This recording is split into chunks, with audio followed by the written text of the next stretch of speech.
लक्ष्मीनाथसमारम्भां नाथयामुनमध्यमाम् अस्मदाचार्यपर्यन्तां वन्दे गुरुपरम्परां यो नित्यमच्युतपदाम्बुजयुग्मरुक्मं व्यामोहतस्तदितराणि तृणाय मेने अस्मद्गुरोर्भगवतोऽस्य दयैकसिन्धोः रामानुजस्य चरणौ शरणं प्रपद्ये मातापिता युवतयस्तनया विभूतिः सर्वं यदेव नियमेन पदन्वयानाम् आद्यस्य नः कुलपतेर्वकुलाभिरामं श्रीमत्तदङ्घ्रियुगलं प्रणमामि मूर्ध्ना भूतं सरस्य महदाह्वयभट्टनाथ श्रीभक्तिसारकुलशेखरयोगिवाहान् भक्ताङ्घ्रिरेणुपरकारयतीन्द्रमिश्रान् श्रीमत्पराङ्कुशमुनिं प्रणतोऽस्मि नित्यम् पितामहस्यापि पितामहाय प्राचेतसादेशफलप्रदाय श्रीभाष्यकारोत्तमदेशिकाय श्रीशैलपूर्णाय नमो नमस्तात् आचार्यानस्मदीयानपि परमगुरून् सर्वमाचार्यवर्गं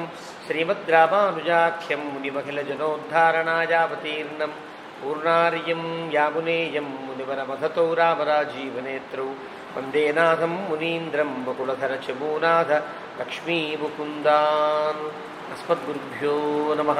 शुक्लाम्बरधरं विष्णुं शशिवर्णं चतुर्भुजं प्रसन्नवदनं ध्यायेत् सर्वविघ्नोपशान्तये यस्यद्वरदवक्त्राद्याः पारिषद्याः परश्शतं विघ्नं निघ्नन्ति सततं विश्वक्सेनं तमाश्रये ज्ञानानन्दमयं देवं निर्मलस्फटिकाकृतिम् आधारं सर्वविद्यानां हयग्रीवमुपास्महे अभङ्गुरकलादानस्थूललक्षत्वमीयुषे तुङ्गाय महसे तस्मै तुरङ्गाय मुखे नमः।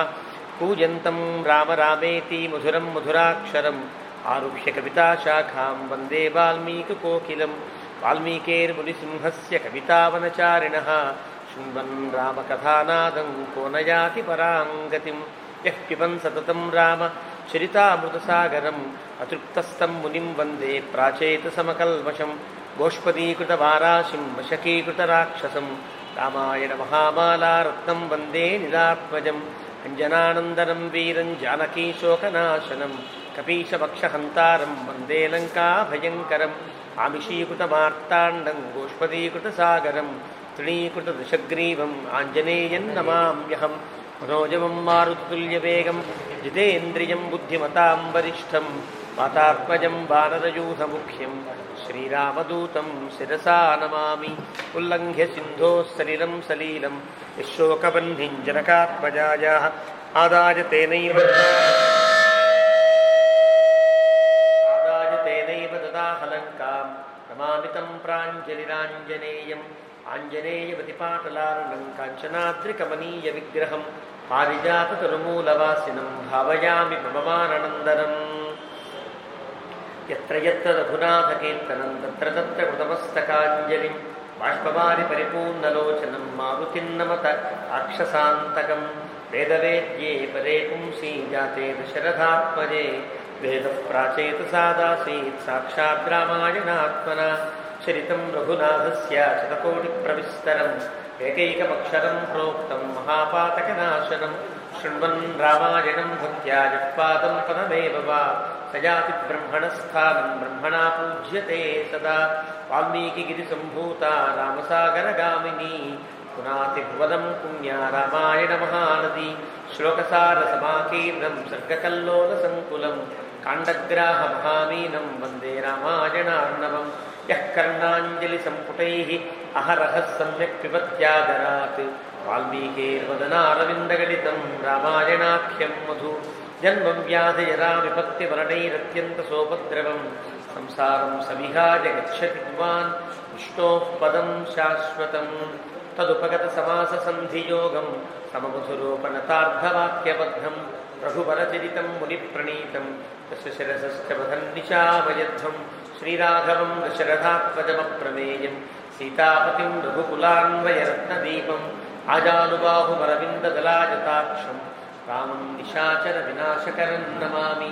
वैदेहीसहितं सुरद्रुमतले हैमे महामण्डपे मध्ये पुष्पकमासने मणिमये वीरासने सुस्थितम् अग्रे वाचयति प्रभञ्जनसुते तत्त्वं मुनिभ्यः परं व्याख्यान्तं भरतादिभिः परिवृतं रामं भजे श्यामलम्। वामाङ्कस्य जानकीं परिलसत्कोदण्डदण्डं करे शक्रञ्चोर्ध्वकरेण बाहुयुगले शङ्खं शरं दक्षिणे బిభ్రాణం జలజాతపత్రనయనం భద్రాద్రిమూర్ధ్యస్థితం కేయూరాదివిభూషితం రఘుపతిం సౌమిత్రియుక్తం భజే. ఆపదాముపహర్తారం దాతారం సర్వసంపదాం లోకాభిరామం శ్రీరామం భూయో భూయో నమామ్యహం. తపస్వాధ్యాయనిరతం తపస్వీ వాగ్విదాంబరం నారదం పరిపప్రచ్ఛ వాల్మీకిర్మునిపుంగవం. ధర్మాత్మా సత్యసంధశ్చ రామో దాశరథిర్యది పౌరుషే చ ప్రతిద్వంద్వశరైనం జహిరావళిం. సకృదేవ ప్రపన్నాదితవాస్మీతి చ యాచతే అభయం సర్వభూతేభ్యో దదామ్యేతద్వ్రతం మమ. ధ్యాయే భద్రాద్రివైకుంఠరామం సీతారమాన్వితం శంఖచక్రధనుర్బాణధరం సౌమిత్రిసేవితం. శ్రీరామాయ నమః. శ్రీమతే రామానుజాయ నమః. భగవద్బంధులారా, రామచంద్ర ప్రభు అవతరించినటువంటి విడంబిరామ సంవత్సరాన్ని పురస్కరించుకుని ఈ ఏడాది పాటు నిర్వహించాలని సంకల్పించినటువంటి శ్రీ రామాయణ ప్రవచన లహరిలో బాలకాండ ముగిసింది. సీతా కళ్యాణంతో బాలకాండ సుసంపన్నమైంది. తర్వాత రామచంద్రమూర్తి యొక్క గుణములు ఎంత గొప్పవో వాల్మీకి చెప్పాడు. అయోధ్య ప్రజలంతా ఎలుగెత్తి చాటారు. అలాంటి గుణసంపన్నుడైన రామచంద్ర ప్రభువుకి పట్టాభిషేకం అనుకున్నారు. సంకల్పించి పట్టాభిషేకానికి అన్ని ఏర్పాట్లు పూర్తయ్యాయి. తర్వాత మందరాకులిత స్వాంత కైకేయి అన్నట్టుగా మందర చేత ఆకులితమైనటువంటి మనస్సు కలిగిన కైకేయి 2 వరాలను కోరుకుంది. భరతుడికి పట్టాభిషేకాన్ని, రాముడికి వనవాసాన్ని. రామచంద్రమూర్తికి చెప్పింది దశరథుని యొక్క సమక్షంలో. రాముడు ఏమాత్రం వికారము లేకుండా అంగీకరించాడు. నిర్వికారం. లక్ష్యతే చిత్త విక్రియాని. పట్టాభిషేకం అన్నప్పుడు ఏ రకమైనటువంటి కవళికలతో దాన్ని అంగీకరించాడో వనవాసము కూడా అదే కవళికలతో ఏమాత్రం బాధ లేకుండా, అది తండ్రి గారి ఆజ్ఞ. పట్టాభిషేకమైనా తండ్రి గారి ఆజ్ఞ, వనవాసమైనా తండ్రి గారి ఆజ్ఞే అని ఔదలదాల్చి తన కౌసల్య దగ్గరికి వెళ్ళాడు. కౌసల్యతో చెప్పాడు. ఆవిడ చాలా వాగ్వాదం చేసింది. ఆవిడ, మీ తండ్రి ఎంతో నేను అంతే కదా, నా మాట కూడా వినాలి కదా, నేను చెప్పినట్లుగా నువ్వు ఉండిపో, మీ నాన్న చెప్పినట్టుగా నువ్వు విన్నావు కాబట్టి నేను చెప్పినట్టుగా విను. ఎన్నో ప్రయత్నాలు చేసింది. కౌసల్యని సాంత్వనపరిచే ప్రయత్నంలో అతను చాలా మాటలు చెప్పాడు. సత్యము, ధర్మము వీటి యొక్క స్వరూపాన్ని చెప్పాడు. చెప్పిన తర్వాత లక్ష్మణస్వామి కోపం వచ్చింది. ఈ చెప్పే సందర్భంలో రామచంద్రమూర్తి అన్నారు,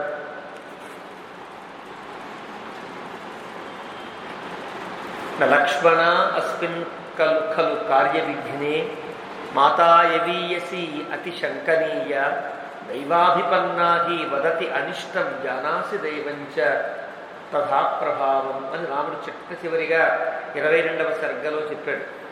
ఈ వనవాసం ఏర్పడడానికి కానీ, పట్టాభిషేకం ఆగిపోవడానికి కానీ చిన్నమ్మ మీద ఎలాంటి శంక పెట్టుకోవద్దు లక్ష్మణ. కైకేయి మీద ఎలాంటి నెపము పెట్టద్దు, ఎలాంటి శంకాను పలికిరదు. ఇదంతా దైవం యొక్క లీల. నన్ను ఎంతో ప్రేమించే తల్లి ఒక్కసారిగా అడవికి వెళ్ళమంది అంటే అది దైవం యొక్క లీల తప్ప తల్లి తప్పు కాదు అని చెప్పాడు. చెప్పడంలో దైవం యొక్క ప్రభావము అని చెప్పాడు. చాలా కోపం వచ్చింది లక్ష్మణస్వామి. రాముడు చాలా తనతో ఎక్కువ మాట్లాడిన సందర్భం ఇక్కడే. 14 ఏళ్ళు వనవాసంలో ఉన్నా ఎక్కువ వీరిద్దరి మధ్య సంభాషణ పెద్దగా ఉండదు. అక్కడక్కడ కొద్దిగా ఉన్నా చాలా ఆత్మీయంగా మాట్లాడుకునే సందర్భాలు ఇవే కనిపిస్తాయి. కాబట్టి లక్ష్మణస్వామి చాలా పెద్ద వాగ్వాదం చేస్తారు. ఆ చేసే సమయంలో రాముడు ఇట్లా అంటూ ఉంటే ఇతి బ్రువతి రామేయతు లక్ష్మణోధ శిరాహ ముహు. లక్ష్మణుడు అప్పటిదాకా తలకాయ ఉంచుకున్నాడు. రాముడు చెప్తూ ఉంటే వినాలి కదా. వినేటప్పుడు కళ్ళల్లో చూస్తూనో, పైకి చూస్తూనో, పక్కలకు చూస్తూనో వినకూడదు. పెద్దలు చెప్తున్నప్పుడు చాలా జాగ్రత్తగా వినయంగా తల ఉంచి అది వారికేసే దృష్టిని వారి పాదాల దగ్గర మళ్ళొచ్చి వింటూ ఉండాలి. వింటూ ఉన్నప్పుడు అవి ఆ వినయపూర్వకంగా విన్నట్టు లెక్క, వాటిని స్వీకరించినట్టు లెక్క. అలా అధశిరాహ ముహు తలకాయ ఉంచి వింటున్నాడు. శృత్వా మధ్యం జగామేవ మనసా దుఃఖ హర్షయో. అతనికి దుఃఖము కలిగింది, హర్షము కలిగింది అని అంటారు. ఇక్కడ వ్యాఖ్యాతులు 2 రకాలుగా చేశారు. ఒకరు అన్నారు లక్ష్మణస్వామికి దుఃఖం రావాలా, ఆనందం కావాలా? ఇక్కడ దుఃఖమే రావాలి, ఆనందం వచ్చే అవకాశం లేదు. కానీ వాల్మీకి దుఃఖము హర్షము రెండూ ఉన్నాయి అని చెప్పాడు. అక్కడ హర్షానికి అవకాశం ఎక్కడుంది అని అంటే ఒకరు చెప్పారు, రాముడు ఇంత ధర్మ ప్రవర్తనుడే ఉన్నాడు, ఎంత చెప్పినా సుఖాలన్నీ కూడా విడిచిపెట్టి ధర్మము దైవము అంటున్నాడంటే మా అన్నయ్య ఎంత గొప్పవాడు అని చిన్న ఆనందం మనసులో ఉంది. కానీ దుఃఖము, రాముడు అడవికి వెళ్ళవలసి వస్తుంది ఇంత సుఖాలు విడిచిపెట్టి అని దుఃఖము అని ఒకరు రాశారు. ఒకరన్నారు అసలు రాముడి పై వాక్యాలు చూస్తే కనుక పైన రాముడు మాట్లాడిన మాటలకి లక్ష్మణస్వామి ఎదిరించేటువంటి వాక్యాలు చూస్తే ఇలాంటి హర్షం కాదు, తనతో ఇంత బాగా మాట్లాడుతున్నాడు రాముడు ఇప్పటిదాకా, తనతో ఇలా నేరుగా ఇంత ఆత్మీయంగా మాట్లాడింది లేదు, చాలా బాగా మాట్లాడుతున్నాడు తనతో, ఇంత గొప్పతనం నాకే కలిగిందానా మధ్యలో హర్షం మనసులో. రాముడు నాతో ఎంత బాగా ప్రత్యేకంగా మాట్లాడుతున్నాడు, 10 మందితో కలిపి మాట్లాడడం కాదు, ప్రత్యేకంగా నా కోసం, నాకేదో ధర్మబోధ చేయడం కోసం నాతోనే మాట్లాడుతున్నాడని ఆనందం. కానీ ఇలాంటి మాటలు మాట్లాడగలిసి వస్తుంది, రాముడు వనవాసంకి విడవట్లేదే, పట్టాభిషేకానికి ఇక్కడే చేసుకోమంటే ఊరుకోవట్లేదే, వినడం లేదే అని బాధ. ఈ రెండూ ఉన్నాయి అని తథాతు బద్ధ్వా భ్రుకుటీం భృగోర్మధ్యే నరర్షభ. రాముడు చెప్తుంటే ఎప్పుడైనా చాలా ఆనందంగా వినేవాడు, చాలా ఔదదాల్చినట్టుగా వినేటువంటి లక్ష్మణస్వామికి 2 కనుబొమ్మలు ముడివేశాడు. ఒక కనుబొమ్మల మధ్యలో, ఒక భృకుటి మధ్యలో పెట్టాడు కోపం అంతా కూడా, తన దృష్టి అంతా పెట్టాడు. నిశ్వాస మహాసర్పో బిలస్థ ఇవరోషిత. ఒక పాము బుసకొట్టినట్టుగా ఒక్కసారి నిట్టూర్పు విడిచాడు. ఏమిటిదంతా కూడా, ఏమిటి మాట్లాడుతావు రామ? ఎప్పుడు అన్నయ్యలా ఎదిరించి ఉండడే, ఎదిరించాడు ఎక్కడా కూడా, ఇక్కడే ఎదిరించినట్లుగా మనకు కనిపిస్తుంది. నిశ్వాస ఒక్కసారి నిట్టూర్పు విడిచాడు. తస్య దుష్ప్రతివీక్షంతతు భృకుటీ సహితం తదా బభూ క్రుద్ధస్య సింహస్య ముఖస్య సదృశం ముఖం. ఒకసారి చాలా కోపం వచ్చినటువంటి సింహము 2 కనుబొమ్మలు ఇలా ఏకం చేసి ముందుకు పెట్టి కోపంగా చూస్తుందే, అలా అనిపించింది రాముడు కూడా. లక్ష్మణస్వామి ముఖం చూస్తే ఒక సింహం ముఖంలా అనిపించింది. అగ్రహస్తం విధూన్వంస్తు హస్తి హస్తమివాత్మనః తిర్యగూర్ధ్వం శరీరే చ పాతయిత్వా శిరోధరా. అలా కుడి చేయి పైకి లేపాడు, ఏనుగు తొండలు లేపినట్టుగా లేపాడు. లేపి అటు ఇటు, అంటే ఏం చేయాలో ఎవరిని ఏం చేయాలో తెలియట్లేదు కదా, అసలు చేయి ఊపి వెళ్ళడానికి వీల్లేదంతే, నీ ఇష్టం చెడు మాట్లాడేసేట రామా అంటూ శరీరాన్ని అటు ఇటు పైకి పక్కకి తిప్పుతున్నాడు. అంటే ఇట్లా కోపం వచ్చింది, ఆగలేనంత కోపం, ఉన్న చోట నిలబడలేనంత కోపం వచ్చింది. కాబట్టి తిరియకు ఊర్ధ్వంచ శరీరే పాతయిత్వా శిరోధర. తనకాయ నేను పైకి కిందకి విన్నన్నే చెప్పు, నేను చెప్పినట్టు వినాల్సిందే అన్నట్లుగా తన యొక్క కవళికను చూపించి అగ్రాక్షణ వీక్షణానస్తూ తిరియగ్భ్రాతరమబ్రవీత్. కాస్త ముందుకు వెళ్ళాడేమో, వెనక్కి తిరిగి కను చివరి నుంచి కనుసొన్నల నుంచి చూడమంటారే, అలా చూసి పక్కకి రాముడితో ఇలా అంటున్నాడు. అస్థానే సంభ్రమో యస్య జాతో వై సుమహానయం ధర్మదోష ప్రసంగేన లోకస్య అనతిశంకయా. కాని చోట నువ్వు ధర్మోపదేశం చేస్తున్నావు రామ. అస్థానే, ఇది స్థానము కాదు, సరైనటువంటి సమయం కాదు. దశరథుడు అడవికి వెళ్ళమన్నా అంటే వెళ్ళిపోతావా నువ్వు? ఏ కారణం చేత వెళ్ళాలి? కారణం లేకుండా పంపించవచ్చునా తండ్రి? పంపించడానికి వీల్లేదు. నువ్వు వెళ్ళవలసినటువంటి తప్పు నువ్వేం చెయ్యనప్పుడు రాజులు అడవికి వెళ్ళడం సామాన్యం అంటావా? అది కరెక్ట్ కాదు. ఎలా కరెక్ట్ కాదు? ఎప్పుడైతే రాజులు పరిపాలన చేసి పిల్లలని కని వారు పెద్దవారైన తర్వాత, యోగ్యులైన తర్వాత వారికి రాజ్యాన్ని అప్పచెప్పి వానప్రస్థానికి వెళతారు. నువ్వేమన్నా అలా చేశావా? నువ్వు అంత పెద్దవాడిగా కాదు, నువ్వు వెళ్ళడానికి వీలు. ఇప్పుడు వెళ్ళవలసింది ఎవరు? దశరథుడు వెళ్ళాడు. నీకు రాజ్యం ఇచ్చి తాను వెళ్ళాలి తప్ప నిన్ను పంపిస్తారంటాడు. ఇది ధర్మదోష ప్రసంగం ఉంటుంది, పలికిరాదయ్యా. ఇది ధర్మం అంటున్నావు కదా, ధర్మం ప్రకారంగా కూడా పలికిరాదు. యోగ్యుడైనటువంటి నీకు పట్టాభిషేకం చేసి తాను అడవికి వెళ్ళాలి తప్ప నిన్ను అడవికి పంపించవలసినటువంటి అవసరం నాకే కనిపించట్లా. ఒకవేళ కనుక మనం ఏం చేయాలి తెలుసునా? దశరథుడికి జాగ్రత్తలన్నా కూర్చో మూల, నేనే అభిషేకం చేసుకుంటానని నువ్వు సింహాసనం ఎక్కాలి. ఎక్కితే కనుక లోకమేమన్నా అనుకుంటున్నావా? ఏం పర్వాలేదు. లోకస్య అనతిశంకయ, లోకమేమనుకోదు, లోకానికి తెలుసు ఎవరెవరు ఏది చేయాలో. కథం హేతతు అసంభ్రాంత తద్విధో వక్తుమర్హతి. నువ్వు చేయవలసిన పని అదే. అన్న పెద్దవాడు అయ్యావు, ఏది ఆలోచించాలో తెలియట్లేదు, నువ్వు పక్కన కూర్చో, నేనే రాజ్యం చేస్తా అని ఉండవలసినటువంటి వ్యక్తివి నీవు ఆయన మాటకి అంగీకరించి వెళ్ళడం ఏమిటయ్యా? యథా దైవం అశౌండీరం శౌండీర క్షత్రియ ఋషభ. పైగా ఇదంతా దైవం చేసింది, విధి ఇలా ఉంది అంటున్నవే, ఇది ఎవరు పిరికి వాళ్ళు చెప్పే మాట కదా. చేతగాని వాళ్ళు, చెయ్యలేని వాళ్ళు, ఈ పని సాధించలేని వాళ్ళు ఏం చేస్తామండి? దేవుడు అనుగ్రహించలేదు, దేవుడు ఏం చేయలేదు, నా రాతింతే, నా కర్మింతే అని అంటుంటాం. అంటే ఆ పని ఇంకా శ్రమ అయితే కనుక కర్మ కాస్త కర్మ అవుతుంది. అంతగా అంటాను తప్ప అలాంటి వాడు దైవాన్ని విశ్వసిస్తారు, అనుసరిస్తారు తప్ప మనకేంటయ్యా? కాబట్టి కిన్నామ కృపణం దైవం అశక్తం అభిశంససి. రాముడు నోటి వెంట రాముడి కంటే ఇంకో దైవం ఉందేంటి? లక్ష్మణస్వామి ఎందుకు ఒప్పుకుంటాడు? లక్ష్మణుడికి రాముడే దైవం, రాముడికి మించిన ఇంకో దైవం ఎలా అంగీకరిస్తాడు? అంగీకరించకంటాడు. ఎవరా పనికి వాళ్ళ దైవం ఏది? కృపణం. ఇది లోభిత్వంతో ఉండే దైవం ఎక్కడయ్యా? ఎక్కడ ఉన్నది దైవం? పాపయోస్తే కథన్నామ తయో శంఖ న విద్యతే. పాపం దేవుడు ఎక్కడు, దైవం ఎక్కడుంది, విధి ఎక్కడుంది? ఇద్దరూ పాపాత్ములే, తల్లి తండ్రి ఇద్దరు దుర్మార్గులే. వాళ్ళు చేసిన దాని మీద నువ్వు శంకపడకుండా మరి దైవం మీద శంకపడతావు? లేని దైవం మీద, కనిపించిన దైవం మీద. కాబట్టి పాపం చేసింది ఎవరు? మన నాన్నగారు, చిన్నమ్మగారు వీళ్ళిద్దరూ తప్పు చేశారు. కాబట్టి సంతి ధర్మోపధాః శ్లక్ష్ణాః ధర్మాత్మన్ కిన్న బుధ్యసే.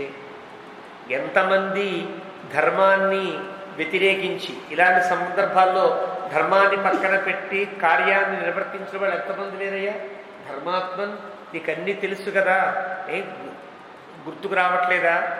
ఒక తండ్రి గనక చేతగాని వాడయ్యో, తండ్రి గనక ధర్మాన్ని తప్పిన వాడయ్యే అయితే గనక తండ్రిని పక్కన పెట్టి రాజ్యం చేయవలసినటువంటి అవసరాలు గతంలో చేసిన సందర్భాలు కొంతమంది ఉన్నాయి కదా, ఇవన్నీ నీకు తెలియదా? తయోహో సుచరితం స్వార్థం సాక్ష్యాతు పరిజిహీర్షితో. వారిద్దరూ కూడా తయోహో, వారిద్దరి చేత వారిద్దరి యొక్క ఈ ఆచరణ ఏదైతే ఉన్నదో అది పూర్తిగా స్వార్థం. వారిద్దరూ ముందే అనుకుని కూడబలుక్కుని ఇలా చేశారయ్యా. ఇలా చేసి సాక్ష్యాతు మూర్ఖత్వం కొద్దీ ఈ నిర్ణయం తీసుకున్నారు. వాళ్ళది కరెక్ట్ కాదయ్యా. ఇది నైవం వ్యవసితం స్యాద్ధి ప్రాగేవ రాఘవ తయో ప్రాగేవ దత్తశ్చ స్యాత్ వరహ ప్రకృతశ్చ సహ. ఇందులో చాలా రాజకీయం ఉంది రామా, నీకేం అర్థం కావట్లా. నాకు అర్థమైంది. ఏమిటో తెలుసునా? వీళ్ళిద్దరూ ముందే అనుకున్నారు, భరతునికి పట్టాభిషేకం చేద్దామని నిర్ణయించుకుని తల్లి తండ్రి ఒక్కసారి భరతునికి కనుక పట్టాభిషేకము అంటే అయోధ్యలో పెద్ద విప్లవం వస్తుందేమో, అయోధ్య ప్రజలంతా అవే రాముడు ఉండగా భరతునికి ఏంటి అని గొడవ చేస్తారేమో. కాబట్టి వాళ్ళందరినీ చల్లపరచడానికి వీలుగా ముందు రాముడికి ప్రకటించారు, నీకు ప్రకటించిన తరువాత ఒక్కసారిగా ఆపేస్తే రాముడు ఏదో తప్పు చేసి ఉంటాడని వాళ్ళంతా అనుకుని భరతుని పట్టాభిషేకాన్ని అంగీకరిస్తారని ముందే ప్రణాళిక వేసుకుని వాళ్ళిద్దరూ చాలా గూఢంగా ఇదంతా చేస్తున్నారయ్యా అని. అంటే లేనిపోని కొత్త ఆలోచన కలిగించి ముందు నిన్ను ప్రకటించడం దేనికి? అయోధ్యలో కల్లోలం కరక్కుండా ఉండడం కోసం. నువ్వు గనక ఇలా ప్రకటించిన తర్వాత రాముడే అవుతున్నాడు అంతా ఆనందంగా ఉండేసమని భరతుడిగా చేసేస్తారు. రాముడికి ఏమైందంటే వనవాసం విడవలసి వచ్చింది. ఏం చేశాడు మనకేం తెలుస్తుంది, అంతఃపురంలో ఏవో జరుగుంటాయి అనుకుంటే గనక అప్పుడు వాళ్ళ పని సులభం అవుతుందని ఇలా చేశారయ్యా. ప్రాగేవ, ముందే ఇదంతా అనుకున్నారు, ముందే భరతునికి పట్టాభిషేకం చేద్దాం అనుకుని నీకు ప్రకటించారు. లోక విద్విష్టమారబ్ధం తదన్యస్య అభిషేచనం నోత్సహే సహితం వీర తత్రమేక్షంతు మనహసి. నీకు కాకుండా వేరొకడు ఎవడైనా సరే వారికి పట్టాభిషేకం చేస్తే నేను ఒప్పుకోను రామా, నువ్వు నన్ను మన్నించు, నేను చేసే పనికి నువ్వే ఆటంకపరచదు, నువ్వు నన్ను క్షమించతే, నేను చేసే పని నేను చేసేస్తాను. నీకు తప్ప పట్టాభిషేకం మరొకటి జరగడానికి వీలు లేదు. తేనేయమాగతాద్వైతం తవ బుద్ధిర్మహామతే సహి ధర్మో మమ ద్వేష్య ప్రసంగాద్యస్య ముఖ్యసి. ఈ సందర్భంలో నువ్వేం చెప్తున్నావు? ధర్మం అంటున్నావు. ధర్మం రెండు రకాలుగా చీలిపోయింది. నీవు అడవికి వెళ్ళకుండా ఉండడము ధర్మమే, తండ్రి మాట ఔదలదాల్చి శిరస వహించి అడవికి వెళ్ళడము ధర్మమే. రెండుగా చీలిపోయింది ధర్మం కదా. ఇలా సందర్భానుగుణంగా చీలిపోయే ధర్మం నాకు ఇష్టం లేదయ్యా. నిర్ద్వేష్య ధర్మం అంటే నాకు ఇష్టం లేదు, ధర్మాన్ని నేను అంగీకరించట్లా. ఇక్కడ ప్రసంగాద్యస్య ముఖ్యసి, ఏ ధర్మాన్ని అడ్డం పెట్టుకుని నన్ను మోహపరచాలని చూస్తున్నావో రామా, నాకు ఆ ధర్మానికి నేను ద్వేషిని, శత్రువుని. ధర్మాన్ని పక్కన పెట్టే పనికిరాదు. కథం త్వం కర్మణా శక్త, నీకు పరాక్రమం ఉండి చేయగలిగి ఉండి కైకేయీ వశవర్తిన కరిష్యసి పితుర్వాక్యం అధర్మిష్టం విగర్హితం. కైకేయికు లోనైపోయి కైకేయి చెప్పినట్టుగా కీలుబొమ్మలా ఉండేటువంటి తండ్రి గారి మాట అది అధర్మము, విగర్హితం, అసహ్యంగా ఉంది, సహించడానికి వీలు లేకుండా ఉంది. అందరూ అనుకునేది నీకు పట్టాభిషేకం అంటే ఆనందిస్తున్నారు తప్ప నీకు కాదని తెలిసిన మరుక్షణం ఎవ్వరికీ అంగీకారం కాదయ్యా. అది లోకానికి అసహ్యంగా సహించరాని విధంగా ఉంది. మామూలుగా చూస్తే ధర్మానికి కూడా సంబంధించినట్టుగా లేదు. కాబట్టి నువ్వు ఇదంతా ఆపగలిగిన శక్తి కలిగి ఉన్నవాడవై కూడా ఎందుకు ఇలాగా బలహీనంగా మాట్లాడతావు? యద్యయం కిల్బిషాద్భేద కృతోప్యేవం నగృహ్యతే జాయతే తత్ర మే దుఃఖం ధర్మసంగశ్చ గర్హిత. ఒక్కసారి ఇంత తప్పుని కూడా ఒక్క మాట చాలు, నేనే రాజును కావాలి అని కనుక నువ్వు నిర్ణయించుకుంటే చాలయ్యా, ఇదంతా కూడా ఇవన్నీ తీరిపోతాయి. ఇలాంటి విషయంలో నువ్వు ధర్మాన్ని గురించి మాట్లాడుతున్నావు. మనసాపి కథం కామం కుర్యాహ త్వం కామవృత్తయో తయోస్తు అహితయో నిత్యం శత్రువో పిత్రభిధానయో. వారిద్దరు కూడా మనసాపి కథం కామం కుర్యాహ, మనస్సుతో కూడా వాళ్ళిద్దరికి ఏదో మేలు చెయ్యాలి అనుకోవడం తప్పు. దశరథునికి కైకేయికి మేలు చెయ్యాలనుకుంటున్నావే, అది పద్ధతి కానే కాదు. ఎందువల్ల వాళ్ళిద్దరు కామవృత్తయో, మనసులో ఏవో కోరికలు ఉన్నాయి, వాళ్ళిద్దరూ అనుకున్నారు. అంతేకాక నీ పట్ల అహితయోహో, హితాన్ని సమకూర్చేవాళ్ళు కారు. కానీ శత్రువోహో, నీకు వాళ్ళిద్దరు శత్రువులు లాంటి వారు, నీకు కాదు నాకు శత్రువులు లాంటి వారు. పిత్రభిధానయోహో, తల్లి తండ్రి అనే పేరు పెట్టుకున్న శత్రువులు ఇది కూడా. పిత అనే పదం పితరవు అంటే తల్లికి తండ్రి కూడా వర్తిస్తుంది. ఏకశేషి సమాసం అని అంటారు. కాళిదాసు రఘువంశాన్ని ప్రారంభం చేస్తూ అంటాడు, వాగర్ధావివ సంపృక్తౌ వాగర్ధ ప్రతిపత్తయే జగత పితరౌ వందే పార్వతీ పరమేశ్వరౌ. జగత్తు మొత్తానికి తల్లి తండ్రులైన పార్వతీ పరమేశ్వరులని నేను ధ్యానం చేస్తున్నానంటాడు. ఆయన ఇష్టదైవం పరమశివుడు కాబట్టి అలా ధ్యానంతో ప్రారంభించాడు. దాని పెద్ద రకరకాలుగా వ్యాఖ్యానం చేస్తారు. పితరవు అంటే తల్లిదండ్రులు, పార్వతీ పరమేశ్వరులు ఒక అర్థం. పార్వతీప రమేశ్వరు, పార్వతీప అంటే పార్వతిని పరిపాలించే పరమశివుడు, రమేశ్వరం రమ యొక్క భర్త అయినటువంటి శ్రీమన్నారాయణుడు. వీళ్ళిద్దరూ శివకేశవులయ్యా, వాళ్ళిద్దరినీ వాగర్ధాలుగా కీర్తించారు అని అంటారు. ఇంకొక అర్థాన్ని చెప్పారు, పార్వతీపరః పరమేశ్వరు, పార్వతీపరః పరమశివ, మా ఈశ్వర లక్ష్మీ భర్త మళ్ళీ విష్ణువు. శివకేశవులు ఇద్దరిని కీర్తించారే, వీళ్ళిద్దరు తల్లిదండ్రులు లాంటి వారు అని కీర్తించారు. ఒకరిని వాక్కుతోనూ ఒకరి అర్థంతోనూ పోల్చారు.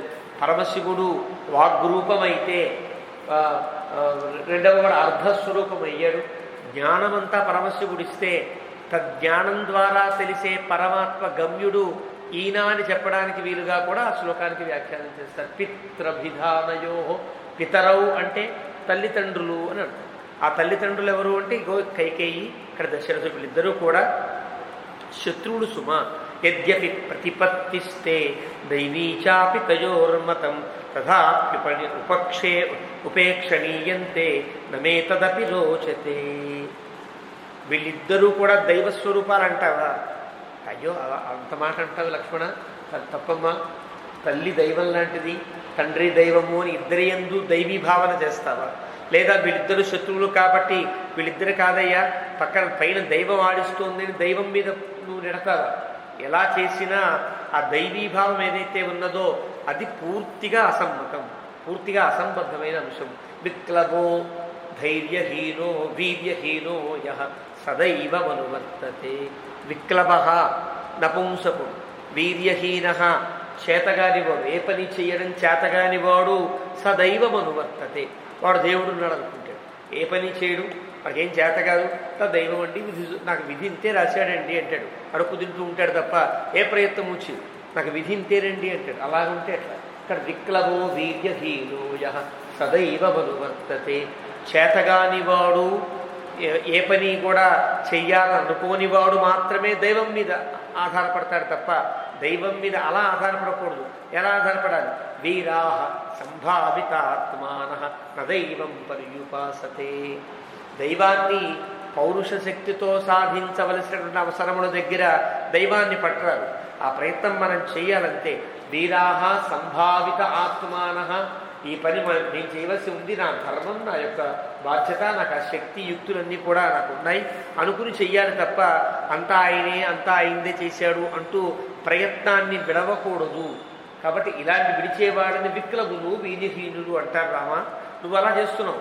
దైవం పురుషకారేణ యస్సమర్థ ప్రభాచితుం న దైవేన విపన్నార్థ పురుషస్సోపసీదతి. పురుషకారంగా అంటే ప్రయత్నపూర్వకంగా ఏ వ్యక్తి అయినా సరే తన ప్రయత్నం తను సాగించాలి. ప్రయత్నం చేసేటప్పుడు ఏవైనా దైవికమైన ఆటంకములు కలిగినప్పటికి కూడా వీడు బాధపడ్డు. ఆటంకం కలిగిందా మళ్ళీ ముందుకు పెడతాడు, ఇంకో ఆటంకం కలిగిందా ముందుకు దూసుకు పెడుతూ ఉంటాడు. ఎప్పుడు పౌరుషం మీద, తన ప్రయత్నం మీద ఒక విశ్వాసం కలిగిన వాడు. అంతే కదా. విఘ్నై ముహు ప్రతిహన్యమానా ప్రారబ్ధముత్తమగుణా న పరిత్యజంతి. చాలా భర్తృహరి నీతి శతకంలో చెప్తాడు, ప్రారభ్యతే నఖలు విఘ్నభయేన నీచై. లోకంలో మూడు తెగల వాళ్ళు ఉంటారు, మూడు తరగతుల వాళ్ళు. ఒకడు అధముడు, మధ్యముడు, ఉత్తముడు, ముగ్గురు ఉంటారు. అధముడు ఎలా ఉంటాడు?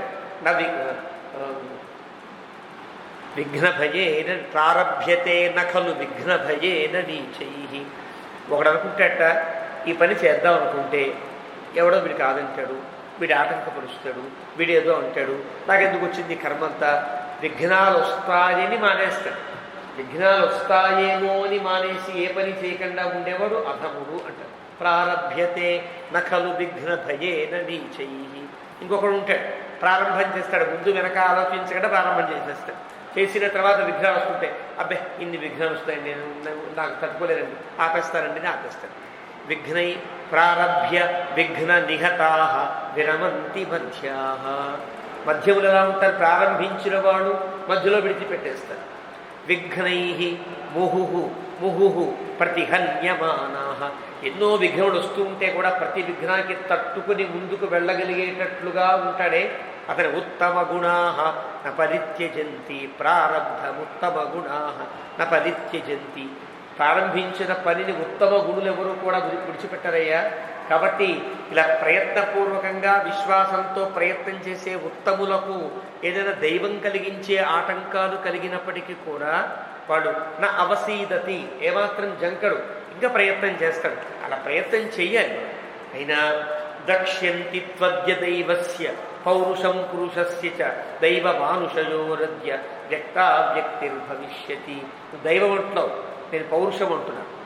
పౌరుషం అంటే పురుష ప్రయత్నం, మానవ ప్రయత్నం. దైవం అంటావు, దైవమా పురుష ప్రయత్నమా పక్కన పెట్టు, ఇవాళ తెలియజేస్తాను. దైవం కంటే పురుష ప్రయత్నం ఎంత గొప్పదో నేను చెబుతా అని లక్ష్మణస్వామి అంటాడు. ఎప్పుడైనా చాలా కష్టం వచ్చినప్పుడు మనిషి యొక్క నైజం అట్లాగే ఉంటుంది. ఒకడేమనుకుంటాడంటే సాధారణంగా అన్నీ తెలిసినవాడు, ఇన్ని చేసినా ఏదో ఆటంకం కలిగింది, ఈ ఆటంకాలకి చాలా కారణాలు ఉన్నాయి అనుకున్నవాడు ఈ బహుశా ఇదేదో ఒక విధి ఇలా ఆడిస్తోంది, నేను జాగ్రత్తగా మనం అనుసరించి జాగ్రత్తగా ఎవరికి ఇబ్బంది లేకుండా మన ప్రయత్నం మనం సాగించాలనుకుంటాడు.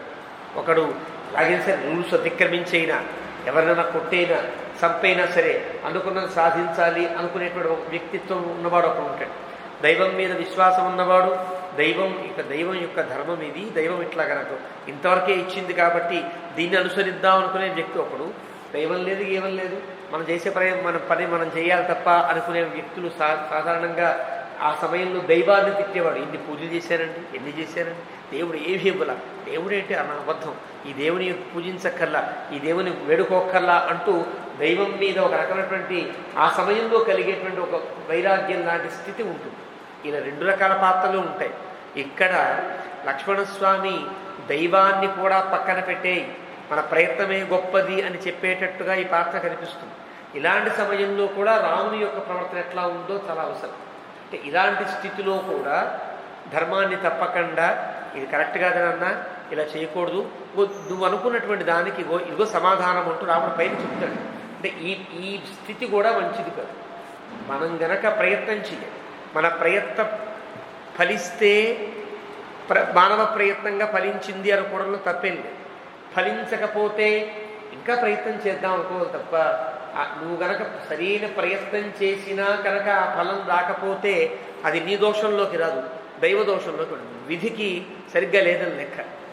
ఉద్యోగినం పురుషసింహముపైతి లక్ష్మీ దైవేన దేయమితి కాపురుషా వదంతి దైవం నిహత్య యది పౌరుషమాత్మశక్య ఎత్రే కృతే యది రసిద్ధ్యతి గోత్రదోష. ప్రయత్నం చేయాలి, ప్రయత్నం చేస్తే కూడా దైవాన్ని పక్కన పెట్టాలి.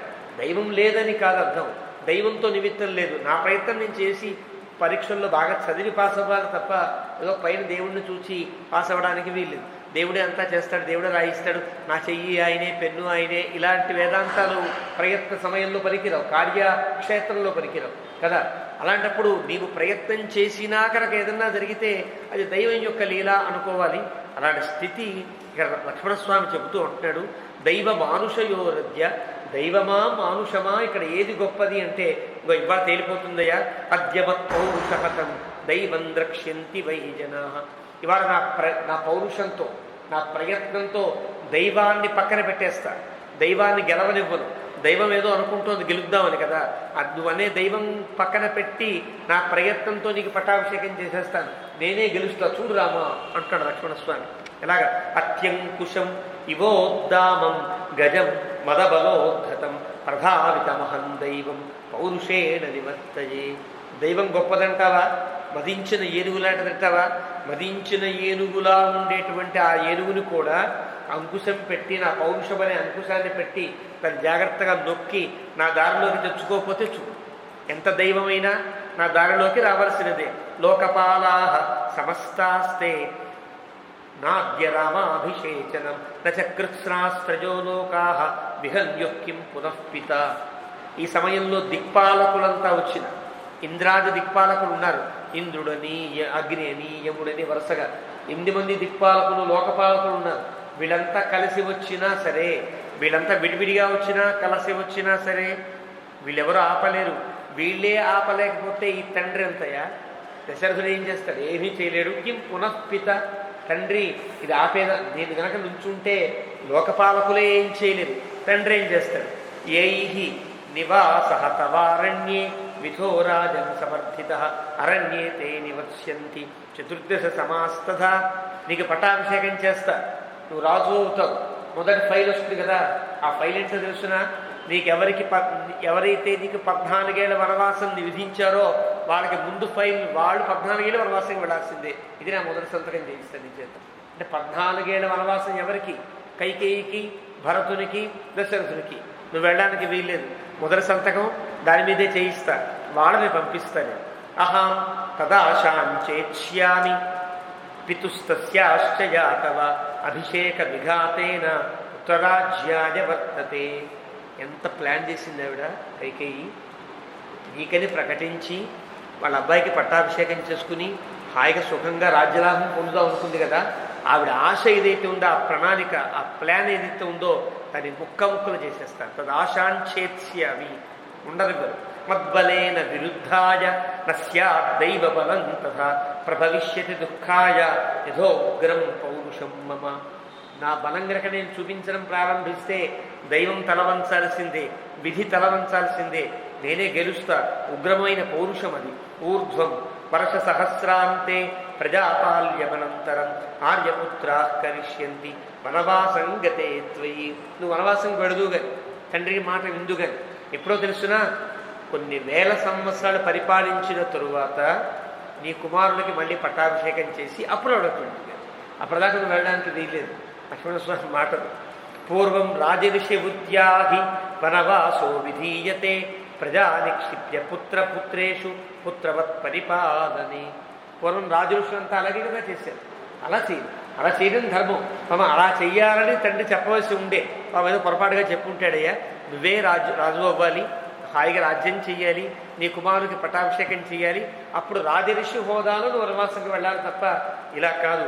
గతంలో అందరూ ఇలాగే చేశారు. నచేద్ రాజని అనేకాగ్రే రాజ్య విభ్రమశంకయ నైవమిచ్చసి ధర్మాత్మన్ రాజ్యం రామత్వమాత్మని ప్రతిజానే చ తే వీర మా భూవం వీరలోకభాక్ రాజ్యం చ తవ రక్షేయం అహం మేనేవ సాగరం. బాగుండదేమో లక్ష్మణ, అలా చేస్తే తండ్రి గారిని పక్కన కూర్చోబెట్టి నేనే రాజునైతే అయోధ్యలో విప్లవం రాకపోవచ్చు కాక, తర్వాత తక్కిన రాజులు ఉంటారు, దశరథులు అంటే ఇష్టపడే రాజులు అంతా ఉంటారు, వాళ్ళంతా యుద్ధానికి వస్తే అంటావేమో. నువ్వేం భయపడక్కర్లేదయ్యా. ఎవరొచ్చినా సరే ప్రతిజానే, నేను ప్రతిజ్ఞ చేసుకున్నా, ఎంతమంది రాజులు యుద్ధానికి వచ్చినా వారందరినీ కూడా జాగ్రత్తగా పక్కన పెట్టి నీకు ఎలాంటి ఆటంకం కలగకుండా చూసే బాధ్యత నాది. ఎలా చూసినా వేలేవ సాగరం, సముద్రానికి ఒక హద్దు ఉంటుంది, హద్దు దాటి సముద్రం రాదు కదా, ఆ హద్దులా నేను ఉంటాను. వాళ్ళు సముద్రంలో ఉప్పొంగినా సరే హద్దులా నేను నిలబడి నీకు ఎలాంటి ఆటంకాన్ని కలిగించను. మంగళై అభిషించస్వ తత్రత్వం వ్యాపృతో భవ, నువ్వు వెళ్ళిపో, నేను ఎక్కడే నుంచుంటా, పట్టాభిషేకం చేసుకో, మంగళాలని పొందు. అహమేకో మహీపాలాన్ అలం వారయితుం బలాత్, ఎంతమంది రాజులు వచ్చినా సరే నేను ఒక్కడిని వాళ్ళందరినీ ఆపేయడానికి. ఎందుకో తెలుసునా, నా శోభార్ధ విమౌ బాహు ధనుర్భూషణాయనే. నా రెండు చేతులు దేనికి అనుకుంటున్నావు? అలంకారం కోసమా? నా పనులు చేసుకోవడం కోసం అనుకుంటున్నావా? నా సౌభార్ధ విమౌ బాహు, ఈ రెండు కూడా నాకేదో అలంకారం అనుకుంటున్నావేమో, తప్పు. నా ధనుర్భూషణాయనే, ధనుసు పట్టున అందంగా ఏదో తిరగడానికి అనుకుంటున్నావేమో, కాదు. నా శిరాబంధనార్థాయ, బొడ్లో కత్తి పెట్టుకుని తిరిగే దేనికి? అందం కోసమా, అలంకారం కోసమా? కాదు. నా శరాహస్తంభహేతవ, అమ్ముల పొది ఉంది, అందులో బాణాలు ఉన్నాయి, అవన్నీ వృధాగా అలంకారం కోసం పెట్టుదాం అనుకుంటున్నావా? కాదు. అమిత్ర దమనార్థం మే సర్వమే తచ్చతుష్టయం, నా చేతులైన ధనస్సైన ఆభరణాలైన కత్తైన నా బాణములైన ఆభరణాలు కాదు, నా చేతులు, నా ధనస్సు, నా శరము, నా కత్తి, ఈ 4 దేనికోసం తెలుస్తున్నా? నీకోసం, నీ రక్షణ కోసం. నీకు ఏదైతే మేలు జరగాలో ఆ మేలు జరగడం కోసం పట్టుకున్నాను తప్ప అందం కోసం పట్టుకోలే. నచాహం కామయే అత్యర్థం యస్యాశత్రు మతో మమ అసినా తీక్ష్ణధారేణ విద్యుచ్చలితవర్చస ప్రగృహీతేన వై శత్రుం వజ్రణన్నావాన కల్పయే. ఈ పద్ధతిలో కనుక, ఈ సమయంలో కనుక ఈ పట్టాభిషేకాన్ని, నీ పట్టాభిషేకాన్ని ఎవరైతే వ్యతిరేకిస్తారో వాడెవడైనా కావచ్చు, వాడు నాకు శత్రువే లెక్క. విద్యుచ్చలిత వర్చస, మెరుపులు పుట్టించేటట్టుగా నా కత్తి తీసి వాడిని జాగ్రత్తగా ఆపేస్తానయ్యా. వాడు ఇంద్రుడైనా సరే, దేవేంద్రుడు వచ్చి వజ్రాయుధం పట్టుకుని వచ్చినా నా దగ్గర ఉండేటువంటి కత్తితో వాడిని ఆపేయగలను, ఆపేస్తాను.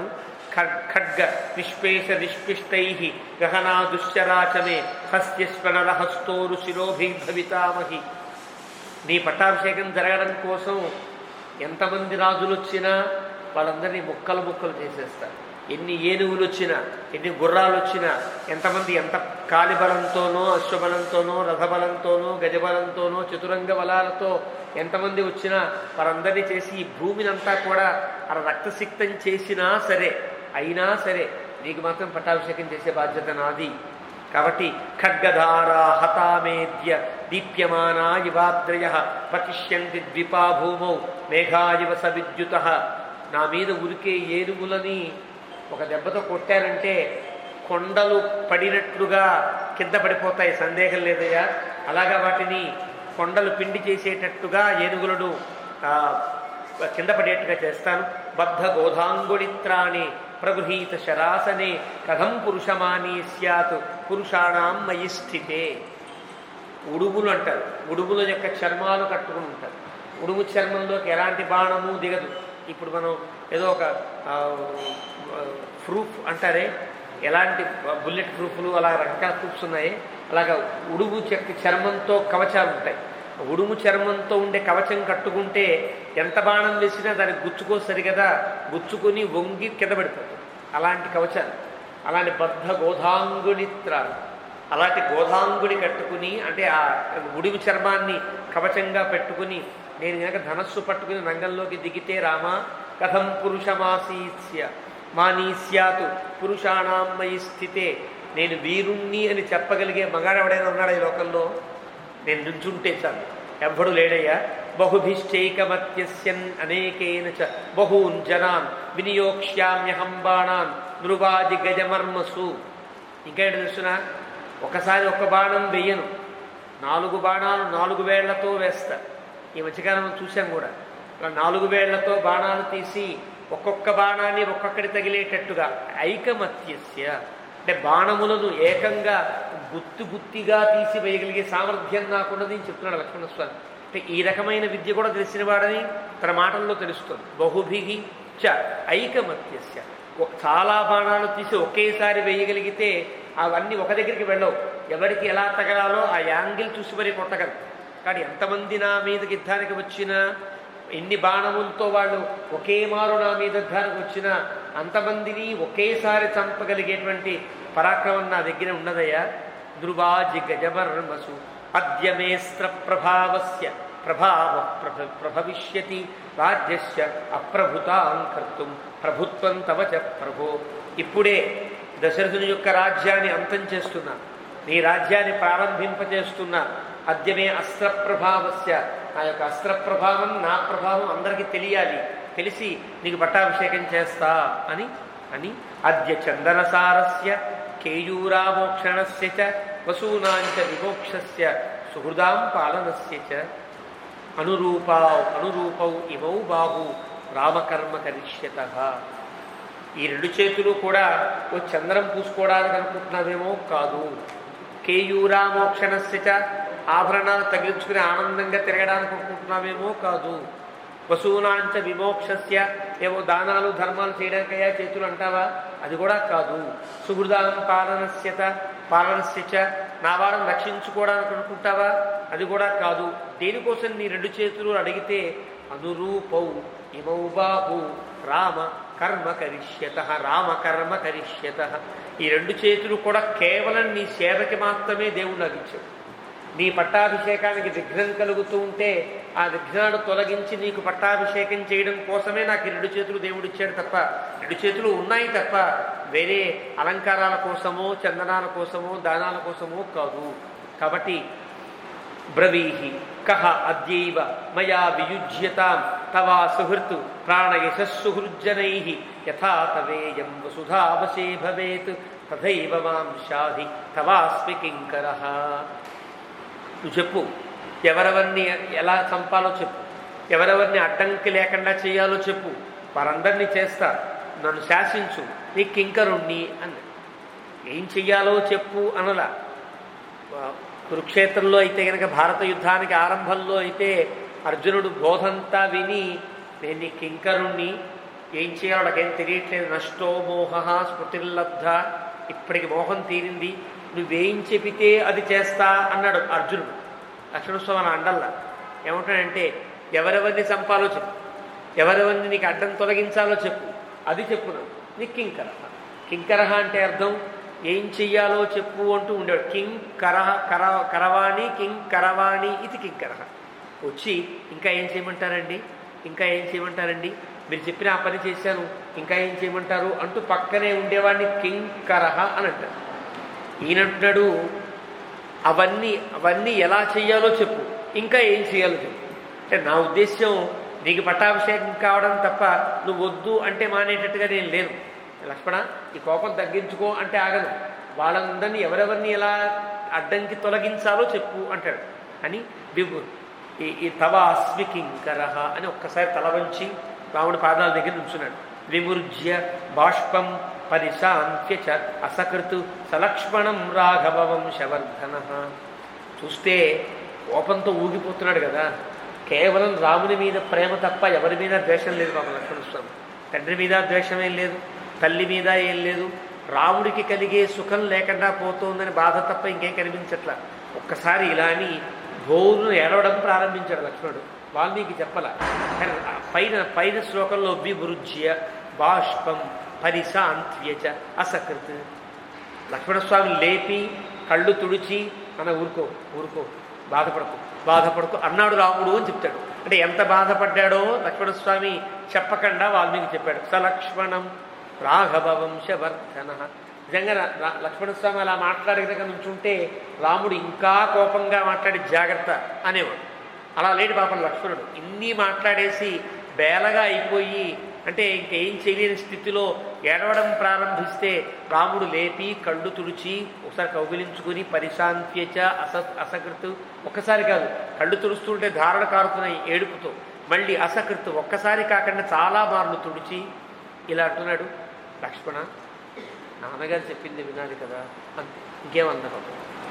ఇంకా పెద్ద ఉపన్యాసం ఏం చెప్పకుండా ఉవాచ పిత్రియే వచనే వ్యవస్థితం నిబోధ మామేషహి సౌమ్య సత్పథ. తండ్రి గారు చెప్పిన మాట వినడం తప్ప మరొక మార్గం లేదు లక్ష్మణ, అదే సత్పురుషుల లక్షణము అన్నాడు. అంటే లక్ష్మణస్వామికి ఆగిపోయాడండి ఇంక మాట్లాడడం. కౌసల్య చూచింది. పాపం కౌసల్యకి ఒకే ఆశ, లక్ష్మణస్వామి ఏ రకంగా అయినా రాముడి మనస్సు మార్చగలడు. రాముడికి గొప్ప చెలికాడు లక్ష్మణుడే కదా, పక్కనే ఉండేవాడు, రాముని యొక్క హృదయము రాముని యొక్క ప్రవర్తనము బాగా తెలిసినవాడు తానే. కానీ రాముని యొక్క మనస్సుని మార్చగలిగిన వాడు లక్ష్మణుడు అనుకుని చాలా చిన్న ఆశ పెట్టుకుంది కౌసల్య. ఒక్కసారిగా లక్ష్మణుడు మీద పెట్టుకున్న ఆశ అంతా కూడా సన్నగిల్లిపోయి రాముడు ఒకే మాట అన్నాడు, అంత గట్టిగా అంత ఊగిపోతే నాన్నగారు చెప్పినట్టు వినాలి, ఇదే ధర్మము అన్నాడు. ఆగిపోయాడు. అప్పుడు 23వ సర్గ పూర్తి చేసుకుని 24వ సర్గలోకి ప్రవేశిస్తున్నాం. తం సమీక్ష్యతు అవహితం పితు నిర్దేశపాలనే కౌసల్యా బాష్ప సమృద్ధ వచోధర్మిష్టమబ్రవీత్. అర్థమైపోయింది కౌసల్యకి. స్టాండ్గా ఉన్నాడు, తండ్రి గారి మాట మీద నిలబడిపోయి ఉన్నాడు. తండ్రి గారి మాట తప్ప వేరే దాన్ని ఎంత చెప్పినా మాని వేరేటట్లుగా ప్రవర్తించేటట్లుగా లేడు రాముడు. కాబట్టి అలాంటి రాముని తండ్రి మాట మీద నిలబడి ఉన్న రామచంద్రమూర్తిని చూచి బాష్ప సమృద్ధ, తనకి కళ్ళు గుప్పేసాయి, కళ్ళ నిండా నీళ్లు ఉండిపోయే. వచోధర్మిష్టం అబ్రవీత్, ఇలా మాట్లాడుతోంది. రాముడు ధర్మిష్ఠుడు అని తెలుసుకుంది. ధర్మిష్ఠ ధర్మే స్థిత ఇది ధర్మిష్ఠ, ఒకే ధర్మంలో నిలబడి ఉన్నాడు, ఎలాంటి చిక్కు చెదురు లేకుండా. అదృష్ట దుఃఖో ధర్మాత్మ సర్వభూత ప్రియం వద మయి జాతో దశరథాతు కథముంచేన వర్తయేత్. ఎంత గొప్పవాడు నా కుమారుడు. అదృష్ట దుఃఖ, ఇప్పటిదాకా పాపం దుఃఖం అనేదే ఎరగకుండా హాయిగా అంతఃపురంలో పెరిగాడు. సర్వధర్మాత్మ, ధర్మము తప్పనివాడు, అలా జలసాగా ఉండేవాడు ఏం కాదు పాపం. ఎంత రాజసాలు ఎంత సుఖాలు ఉన్నా కూడా ధర్మాన్ని తప్పకుండా ఉన్నాడు. అంతేనా? సర్వభూత ప్రియం వద, తన ధర్మం తాను పాటించాడంటే కాదు, ప్రజలందరూ కూడా చాలా ఇష్టపడేటట్లుగా అందరితో ప్రియాన్ని మాట్లాడగలిగేటట్లుగా ఉన్నాడు. అందరి మన్నన పొందినవాడు, ధర్మాత్ముడు నా కుమారుడు. మయి జాతో దశరథాతు, నా కడుపులో పుట్టాడు, దశరథుని వల్ల కలిగాడు కదా. కథముంచేన వర్తయేతు, ఓ చక్రవర్తికి బిడ్డడై ఉండి, ఒక పట్టపురానికి కుమారుడై ఉండి, ప్రజలందరూ ఇష్టపడేవాడై ఉండి, ధర్మాత్ముడై ఉండి, అదృష్ట దుఃఖ, ఇప్పటిదాకా దుఃఖము తెలియని వాడై ఉన్న రాముడు కథముంచేన వర్తయేతు, ఉంచవృత్తితో ఎలా జీవిస్తాడు అడవిలో. ఉంచవృత్తి అంటే చెట్ట నుండి రాలి పడినటువంటి పళ్ళో ఫలాలో తినాలి. ప్రత్యేకంగా వాటిని ప్రయత్నపూర్వకంగా సాధించకూడదు. కింద ఏదైనా కందమూలాలు ఉంటే తీసుకోవాలి తప్ప ప్రయత్నపూర్వకంగా సాధించకుండా ఉండే వృత్తిని ఉంచవృత్తి అంటారు. ఇలాంటి రాముడు కథముంచేన వర్తయేతు, ఉంచవృత్తితో ఎలాగ ఉంటాడో కదా. యస్య భృత్యాశ్చ దాసాశ్చ మృష్టాని అన్నాని భుజ్యతే కథం స భోక్ష్యతే అనాథ వనే మూల ఫలాని అయం. రాముని ప్రేమించేవాళ్ళు, రామునికి దాసులై భృత్యులై ఉండేవాళ్ళంతా హాయిగా అంతఃపురాల్లో అన్నీ తింటూ ఉంటే, అంటే రాముని యొక్క దాసులంతా, రాముని యొక్క భటులంతా, రాముని యొక్క పరిచారకులంతా హాయిగా తింటూ ఉంటే రాముడు అనాథలాగా అడవిలో బతకవలసి వస్తుందా అంటూ బాధపడుతుంది. క ఏతత్ శ్రద్ధే శ్రుత్వా కస్య వా న భవేద్భయం గుణవాన్ దయితో రాజ్ఞ రాఘవో యద్వివాస్యతే. దశరథుడు రాముణ్ణి పంపించుట యందు ఎవరు శ్రద్ధని పెడతారు అంటే ఎవరు ఒప్పుకుంటారు? ఎవ్వరూ ఒప్పుకోరని లెక్క. అంతేనా? కస్య వా న భవేద్భయం, ఇంత ఇష్టపడే కుమారుణ్ణి అడవికి పంపించడానికి సాహసించిన దశరథుని యందు ఇంకా అందరికీ భయమే కలుగుతుంది. ఎవరిని ఎప్పుడు పొమ్మంటాడో తెలియదు. ఎప్పుడు అవ్యవస్థిత చిత్తానాం ప్రసాదోపి భయంకర అని అంటారే. ఒక అధికారి కనుక చీటికి మాటికి సస్పెండ్లో డిస్మిస్లో చేస్తూ ఉంటే ఉన్నటువంటి ఆ స్టాఫ్ ఉన్నటువంటి ఆ ఉద్యోగి వర్గానికి ఏ రకమైనటువంటి విశ్వాసం ఉంటుంది, అందరికీ భయం కలుగుతుంది. కాబట్టి ఎప్పుడు ఎవరిని పొమ్మంటాడో తెలియదు, ఎప్పుడు ఎవరిని పైకి ఎక్కిస్తాడో తెలియదే. ఇలా అవ్యవస్థిత చిత్తానాం, ఇలాగా సరిగ్గా మనస్సు లేని, వ్యవస్థ సరిగ్గా లేనటువంటి వాళ్ళ మనస్సుతో ఉండే రాజుల యొక్క ప్రసాదోపి భయంకర, వాడు అనుగ్రహించినా అది భయంగానే. ఒకవేళ దశరథుడు రానన్న నా ఒళ్ళో కూర్చో అన్న కొడుకు, అమ్మ నాన్న నేను ఒళ్ళోకి రాన్న అన్న అంటాడు తప్ప రావడం ఎందువల్ల భయం కలుగుతుంది. ఇలా అవ్యవస్థిత చిత్తుడు కదా. కాబట్టి నిన్నెవరు విశ్వసించరు రాజుని. అంతేనా? గుణవాన్, ఎందువల్ల? గుణవంతుడు, ఇష్టుడు. అలాంటి రాముణ్ణి అడవికి పంపించుట అనేది దశరథుని యొక్క జీవితంలో పెద్ద తప్పిదంగా కౌసల్య మాట్లాడుతోంది. కాబట్టి నూనంతు బలవాన్ లోకే కృతాంత సర్వమాదిశన్ లోకే రామాభిరామస్వం మనం ఎత్ర గమిష్యసి. నిజంగా నువ్వు చెప్పినట్టు రామ, విధి చాలా బలీయమైనదయ్యా. కృతాంత సర్వమాదిశన్, ఆ పైన ఉండేటువంటి ఆ దైవం ఏదైతే ఉందో అంత ఇలా ఆదేశించింది. ఎంత లోకాభిరాముడమైనా నీకు అడవికి వెళ్ళేటట్టుగా ఎలా శాసించిందో తెలియట్లేదు. శాసించింది. అయంతు మమాత్మభవ తవాదర్శనమారుత విలాప దుఃఖ సమిద ఉదితాశ్రుహుతాహుతి చింతాబాష్పమహాధూమ తవాదర్శన చిత్తజ దర్శయిత్వా భృశం పుత్ర నిశ్వాసాయాస సంభవ. నా మనస్సులో పుట్టింది ఒక అగ్ని. అది ఎలాంటిది? తవ అదర్శన మారుత, నీవు కనిపించవు అనే గాలి చేత అగ్ని ఎప్పటికప్పుడు ప్రజ్వరిల్లుతూ ఉంటుంది. నా మనసులో అగ్ని పుట్టింది. అగ్ని పెరగడం అంటే గాలి వల్ల పెరుగుతుంది. ఎంత గాలి వస్తే అంత అగ్నిహోత్రం మండుతూ ఉంటుంది కదా. ఆ గాలిని, అనుకూలమైన గాలిని బట్టి అగ్నిహోత్రం మండినట్లుగా నువ్వు కనిపించవనేటువంటి మాట నాకు ఒక వాయువులా పనిచేస్తుంది నాలో పుట్టినటువంటి ఆ నిప్పుకి. అయంతు విలాప దుఃఖ సమిద, నా యొక్క విలాపములు దుఃఖము ఇవే సమిధులు ఆ అగ్నిలో. నేను ఎప్పుడు నీ గురించి మాట్లాడుతూ అయ్యో రామా ఎక్కడున్నావు, ఎలా తింటున్నావా లేదా అంటూ నేను మాట్లాడుతూ ఉంటా, ఏడుస్తూ ఉంటా. నా దుఃఖము, నా విలాపము, విలాపం అంటే బాధలో మాట్లాడే మాటల్ని విలాపము అని అంటారు. విలాపం అంటే ఏడ్చుట అని అర్థం కాదు. బాధలో శోకములో ఉండి మాట్లాడే మాటల్ని విలాపం అని అంటారు. నా విలాపము దుఃఖమే సమిధులుగా అగ్ని ప్రజ్వలిల్లుతూ ఉంటుందయ్యా.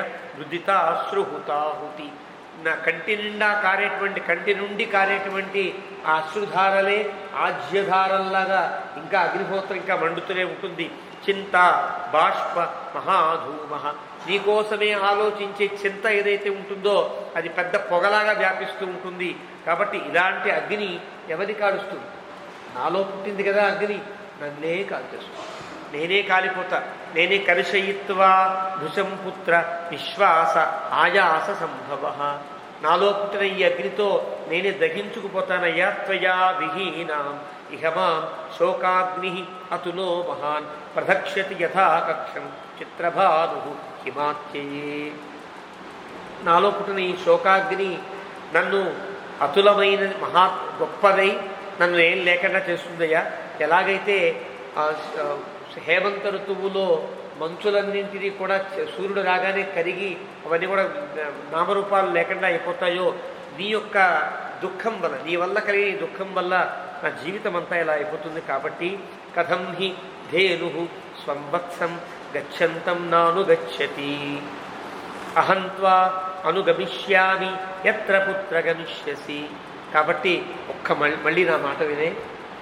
అహంత్వం కథం హి ధేను, ఒక దూడ కనుక ముందు వెళ్ళిపోతూ ఉంటే, ఆ దూడ దేశానికి వెళ్ళిపోతూ ఉంటే ఆవు కనుక ఆ దూడ వెంబడే వెళ్ళిపోతుందో, దూడను విడిచి ఆవు ఎలాగైతే ఉండలేకుండా ఉంటుందో, కాబట్టి నేను కూడా నిన్ను విడిచి ఉండలేను, నీ వెనకాలే వస్తా. ఎత్ర పుత్ర గమిష్యసి, ఎక్కడికి నీ వెళతావో అక్కడ నన్ను కూడా తీసుకువెళ్ళవా అని అడిగింది కౌసల్య. తథా నిగదితం మాత్ర. కౌసల్యకి అర్థమైంది రాముడు ఇంకా మాట వినడు, రాముడు పూర్తిగా వనవాసానికి వెళ్ళడానికి నిశ్చయించుకున్నాడు తెలిసి. నిశ్చయించుకున్న రాముడితో నేను ఇంక వెళ్ళడమే ఉపాయం తప్ప ఇంకో ఉపాయం లేదని అడిగితే రాముడు జాగ్రత్తగా విని తథా నిగదితం తల్లి చేత మాట్లాడబడినటువంటి ఆ మాటలు విన్నవాడి శ్రుత్వా రామ అబ్రవీద్వాక్యం మాతరం దృశ దుఃఖితాం, చాలా బాధపడుతోంది. అలాంటి తల్లితో అంటున్నాడు, కైకేయ్యా వంచితో రాజా మయి చ అరణ్యమాశ్రితే భవత్యా చ పరిత్యక్తః ననూనం వర్తయిష్యతి. అమ్మా, నీ ఉద్దేశం ప్రకారంగా కైకేయి చేత మోసగించబడ్డాడు కదా. కైకేయి ఏదో మోసం చేసింది. కైకేయి మోసగిస్తేనే ఈ రకమైన నిర్ణయం తీసుకున్నాడు కాబట్టి కైకేయి చేత మోసగించబడ్డ దశరథుడు కైకేయిని దూరమై తనొక్కడు ఒంటరిగా మిగిలిపోతాడు, బాధపడుతూ ఉంటాడు. రెండవది మయి చ అరణ్యమాశ్రితే, నేనుంటే నా దగ్గర ఉండి సేద తీరేవాడు, నేను వెళ్ళిపోతున్నా కదా. ఇష్టురాలైన కైకేయి మోసం చేసి నేనా అడవికి వెళ్ళిపోతున్నా, నీవు కూడా భవత్యాచ పరిత్యక్తః, నువ్వు గనక ఆయన దగ్గర లేకుండా వెళ్ళిపోయావనుకో నన్ను నంవర్తయిష్యతి, ఇంకా బతకడం మా నాన్న. కానీ నువ్వు ఉండాలి. ఎలా ఉండాలి తెలుసునా? నన్ను నంవర్తయిష్యతి భర్త కిల పరిత్యాగః విశంసః కేవలం స్త్రియాః స భవత్యా న కర్తవ్యో మనసాపి విగర్హితః. భర్తను విడిచి భార్య దూరముగా ఉండుట అనేది తప్పమ్మా, పాపం అవుతుంది. అలా ఉండడానికి వీల్లేదు. నువ్వు అలా అసలు చేయకూడదు. నీకున్నటువంటి స్థితిలో నీకున్నటువంటి మనస్తత్వాన్ని బట్టి భర్తను విడిచి రావచ్చునా? రాకూడదు. యావజ్జీవతి కాకుత్స్థ, ఎప్పటిదాకా తండ్రి గారు బ్రతికి జీవించి ఉంటారో పితామే జగతీపతి శుశ్రూషా క్రియతాంతావతు సహి ధర్మ సనాతన.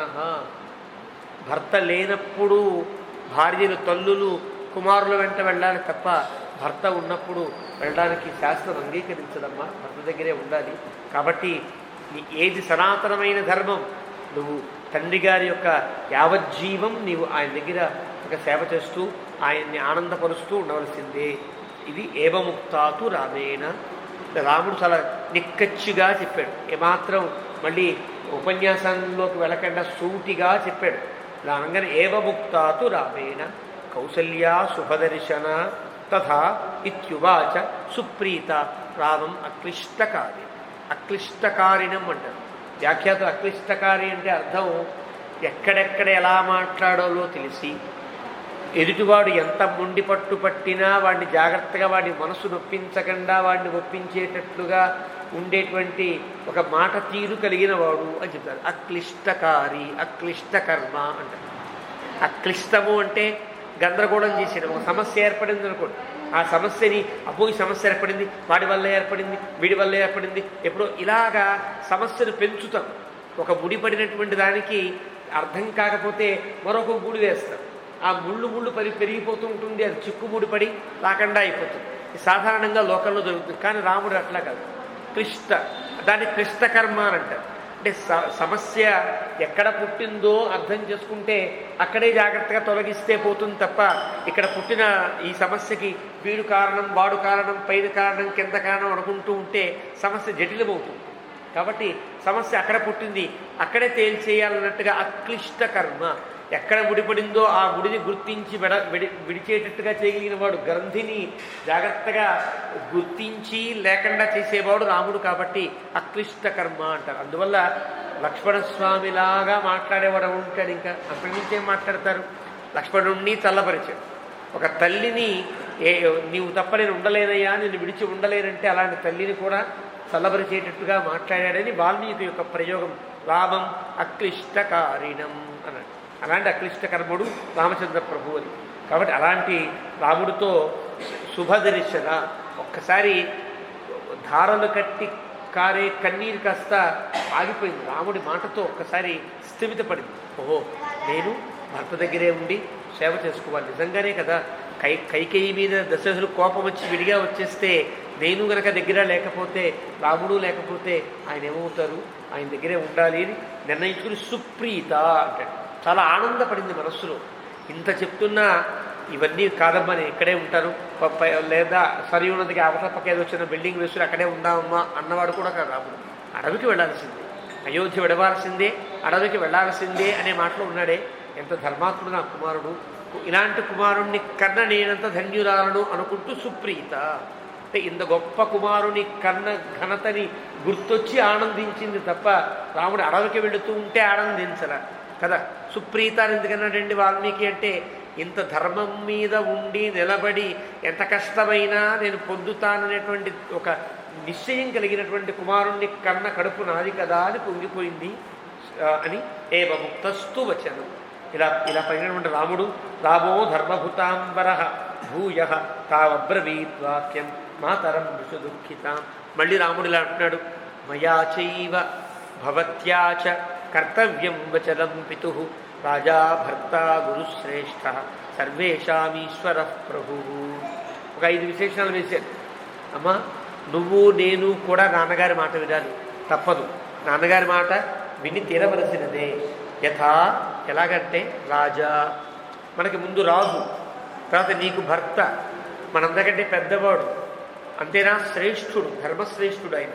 అంతేకాకుండా సర్వేషామీశ్వర అందరికీ కూడా అన్ని విషయములలో ఒక చుక్కానిలా ఉండి మనందరి యొక్క శ్రేయస్సును కాంక్షించేవాడు కదా. కాబట్టి మనందరినీ పరిపాలించేటువంటి తండ్రి గారి మాట నువ్వు నేను అందరం వినాల్సిందే. కాబట్టి ఇమానితు మహారణ్యే ఎంతకాలం అమ్మా 9, 5 అంతే కదా. 9 ఏళ్ళు 5 ఏళ్ళు కలిపితే 14 ఏళ్ళు. 9 ఏళ్ళు 5 ఏళ్లే కదా ఉన్నది. 14 ఏళ్ళే అంటే ఎక్కువ. 14 సంఖ్య చెప్పకుండా 9 ఏళ్ళు 5 ఏళ్ళు కదా. నవవర్షాన్ని పంచచ 9, 5 కదా. నేను హాయిగా గడిపి వచ్చేస్తానమ్మా. వర్షాన్ని పరమ ప్రీత స్థాస్యామి వచనే తవ అని జాగ్రత్తగా తొందరగా ముగించుకుని మళ్ళీ నీవు ఎలా చెబితే ఎలా వినడానికి నీ దగ్గరికి వచ్చేస్తా కదమ్మా, నువ్వేం పెద్ద బాధపడక్కర్లేదు. ఇలా అనేటప్పటికీ ఏవముక్త ప్రియం పుత్రం బాష్పూర్ణాననా తదా ఉవాచ పరమార్థాతు కౌసల్యా పుత్రవత్సల. మళ్ళీ 9, 5 అని లాజిక్గా చెప్పాడు రాముడు. 9, 5 కదమ్మా అని చెప్పినా కూడా 9, 5 కౌంట్ చేసుకుందాడు. 14 ఏళ్ళు. అమ్మో 14 ఏళ్ళా, మళ్ళీ 14 ఏళ్ళు దూరంగా ఉంటావా అని మళ్ళీ చిన్న ఒక బాధ కలిగి ఇలా అంటోంది. ఆసాం రామ సపత్నీనాం వస్తుం మధ్యే నమే క్షమం నయమామపి కాకుత్స్థ వనం వన్యాం మృగీయత. లేదు రామా, నేను ఉండరు రామా, ఉండలేను. సవతులందరూ నన్ను ఎక్కిరిస్తూ ఉంటారు, వాళ్ళందరి బాధ పడలేను. కైకేయి రాజమాత అయిపోతే ఆవిడ పెట్టే బాధల్ని భరించలేను, వచ్చేస్తాను రామా, మళ్ళీ ఒప్పుకోరా అంది. మళ్ళీ ఒప్పుకోలే. మృగీం యథ నీ వెనకాల ఉంటాను, నీతో పాటే ఉంటా, కానీ ఇక్కడ మాత్రం ఉండలేనయ్యా. ఇది తే గమనే బుద్ధి కృత పితురపేక్షయ తాన్ తథా రుదతీం రామో రుదన్వచనమబ్రి. అలా అయినప్పటికీ ఇప్పటిదాకా నిబ్బరంగా ఉన్నాడు రాముడు, ఇప్పుడు ఏడుపు వచ్చింది బాబు. రాముడి కంటి వెంట నీరు కారుస్తూ రుదన్ ఏడుస్తూ మాట్లాడుతున్నాడు ఇలాగా. అమ్మా తాం తథా రుదతీం రామో రుదన్ వచనమబ్రవీ. ఇక్కడే రాముడు బాధపడుతున్నాడు. ఇక్కడ దాకా బాధపడ రాముని కంటి వెంట నీటి చుక్కరాల, ఇక్కడ రుదన్ ఇదం వచనమబ్రవీత్. జీవంత్యా హై స్త్రియా భర్త దైవతం ప్రభురేవచ భవత్యా మమ చైవాద్య రాజా ప్రభవతి ప్రభు నహ్యనాథా వయం రాజ్ఞా లోకనాథేన ధీమత భరతశ్చాపి ధర్మాత్మా సర్వభూత ప్రియం వద భవతీమనువర్తేత సహి ధర్మరతః సదా యథా మయుతు నిష్క్రాంతే పుత్రశోకేన పార్థివ శ్రమం నావాప్నుయాత్ కించిత్ అప్రమత్తా తథా కురు. తల్లికి చెప్పవలసిన జాగ్రత్తలు చెప్తున్నాడు. అమ్మా ఇది పద్ధతి కాదమ్మా, తండ్రి బతికి ఉన్నారు, తండ్రి గారు ఉన్నారు, తండ్రి గారు వెంట నువ్వు ఉండాలి. తండ్రి గారు దైవం మనకి, వారు చెప్పిన మాట వినాలి, ఇందులో మరొక మాట ఉండదు. ఆయన్ని విడిచి నువ్వు రావడానికి వీల్లేదు. అంతేనా? ఏదో భయపడుతున్నావు కదా, కానీ భరతుడు చాలా ధర్మాత్ముడమ్మా, చాలా మంచివాడు. సర్వభూత ప్రియం వద, నన్ను అన్నావే సర్వభూత ప్రియం వద అని. నేనెలాగో భరతుడు అంటే కూడా అయోధ్య ప్రజలంతా ఇష్టపడతారమ్మా, చాలా మంచివాడు. కాబట్టి భవతీం అనువర్తేత, ఖచ్చితంగా భరతుడు నిన్ను అనుసరిస్తాడు, నీకు ఎలాంటి కష్టమో రానివ్వడు, నిన్ను తల్లిలా చూసుకుంటాడమ్మా, ఏం పర్వాలేదు. సహి ధర్మరతస్సర, తనకి ధర్మం తెలుసు, భరతుడికి ధర్మం ఏమో తెలుసు, జాగ్రత్తగా ఉంటాడు, ధర్మరతుడై ఉంటాడు ఆయన. కాబట్టి యథామయుతు నిష్క్రాంతే పుత్రశోకేన పార్థివ. నేను గనక అడవికి వెళ్ళని తప్పదు, అడవికి వెళ్ళిపోతున్నా. నేను గనక అడవికి వెళ్ళిపోతే చాలా దుఃఖంలో నాన్న మునిగిపోతారు. శ్రవం నావాప్నుయాత్ కించితు. నువ్వు చేయవలసిన పని ఏమిటి తెలుస్తున్నా, నేను వెళ్ళిన తర్వాత ఎక్కువ దుఃఖంలో మునిగిపోయే దశరథునికి ఏ ప్రమాదము లేకుండా చేయవలసిన బాధ్యత నీది. జాగ్రత్తగా సాంత్వనపరచాలి. అప్రమత్త తదాపురు, నీకు పెద్ద బాధ్యత. తండ్రి గారితోనే ఉండాలి, తండ్రి గారికి ఏ కష్టము కలగకుండా చూసుకోవాలి. కాబట్టి నువ్వు ఇక్కడే ఉండాలి. దారుణశ్చాప్యయం శోక యథైనన్న వినాశయేతు రాజ్ఞో వృద్ధస్య సతతం హితం చర సమాహిత. ఈ శోకం అనేది దారుణమైనదమ్మా. ఏడుస్తున్న కొద్దీ ఇంకా ఇంకా ఇంకా దుఃఖం పొంగుకుండా వస్తుంది. దాన్ని ఆపుకోవాలి. దుఃఖాన్ని పూర్తిగా దిగమింగుకో. ఇంకా దుఃఖపడడానికి వీల్లేదు. నువ్వు దుఃఖపడే తండ్రిని సాంత్వనపరిచేటట్టుగా నువ్వు ఉండాలి. వ్రతోపవాస నిరత యానారీ పరమోత్తమ భర్తారణానువర్తేత సాతు పాపగతిర్భవేత్. ఎన్ని ఉపవాసాలు చేసినా, ఎన్ని నోములు ఆచరించినా, ఎన్ని పూజలు చేసినా కూడా భర్తని గనక దూరం చేస్తే, భర్తకి దూరం అయితే గనక అది పాపపు గతి అని అంటారు, అధర్మ మార్గం అంటారు. అది నీకు రాకూడదమ్మా. భర్తు శుశ్రూషయానాని లభతే స్వర్గముత్తమం అపియా నిర్నమస్కార నివృత్తా దేవ పూజనాత్. నిర్నమస్కార, నీకంటే పెద్దలైన వాళ్ళు ఉంటారు, విద్వదుత్తములు, వేదోత్తములు కానీ ఇలాగా గురుస్థానీయులు అంతా ఉంటారు. వాళ్ళకి నమస్కారం చేయకపోయినా పర్వాలా. నివృత్త దేవ పూజనాతు, నువ్వు నిత్యము పూజించే దేవుడి పూజ ఆపేసినా పర్వాలా. ఈ రెండు ఆపేసినా అమ్మ భర్త యొక్క శుశ్రూష అంటే భర్తని ఆనందపరచుట, లేకపోతే భర్త యొక్క మాట వినుట, భర్త యొక్క స్థితిలో ఉండి భర్తకు కావలసిన చూచుట, ఇది గనక నువ్వు మానేస్తే చాలా తప్పవుతుందమ్మా. దేవపూజ కంటే ఇది గొప్పది. పెద్దలకు నమస్కారం చేయడం కంటే స్త్రీలకి ఇది గొప్పది కదమ్మా. కాబట్టి శుశ్రూషామేవ కుర్వీత, భర్త తండ్రి గారికి శుశ్రూషలో నువ్వు ఉండాలి. భర్తు ప్రియహితే రత, భర్త యొక్క ప్రియములో నువ్వు తప్పనిసరిగా ఆసక్తిని కలిగి ఉండాలి. నేను ఏదో చెప్పా కదా, మా వాడు చెప్పాడంటే కర్మగారి చేస్తున్నాను, ఇలా ఉండకూడదు. శుశ్రూషణే రత, చాలా ఇష్టపడి చెయ్యాలి సుమా. ఏష ధర్మ పురాదృష్ట లోకే వేదే శృత స్మృత. వేదములో ఉన్నది, స్మృతులలో ఉన్నది, లోకాచారములో ఉన్నది, పెద్దలంతా ఆచరించారమ్మా. కాబట్టి వేదం చూచినా, స్మృతి ధర్మశాస్త్రాన్ని చూచినా, పెద్దల యొక్క అనుష్ఠానం చూచినా తప్పనిసరిగా ఇదే ధర్మము. కాబట్టి నువ్వు తండ్రి దగ్గర ఉండి తీరాలి. అగ్నికార్యేషు సదా సుమనోభిశ్చ దేవతా పూజ్యాస్తే మత్కృతే దేవి బ్రాహ్మణాశ్చైవ సువ్రతా.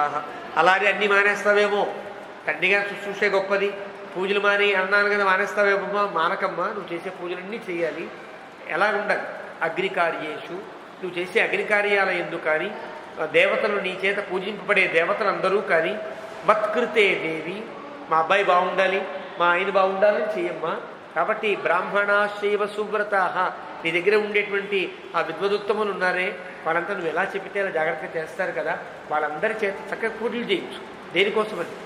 తండ్రి బాగుండాలి, దశరథునికి ఆరోగ్యం బాగుండాలి, మా రాముని యొక్క వనవాసం దిగ్విజయంగా సాగాలని పూజ చేయొచ్చు. మత్కృతే, నా కోసం చేయొచ్చు.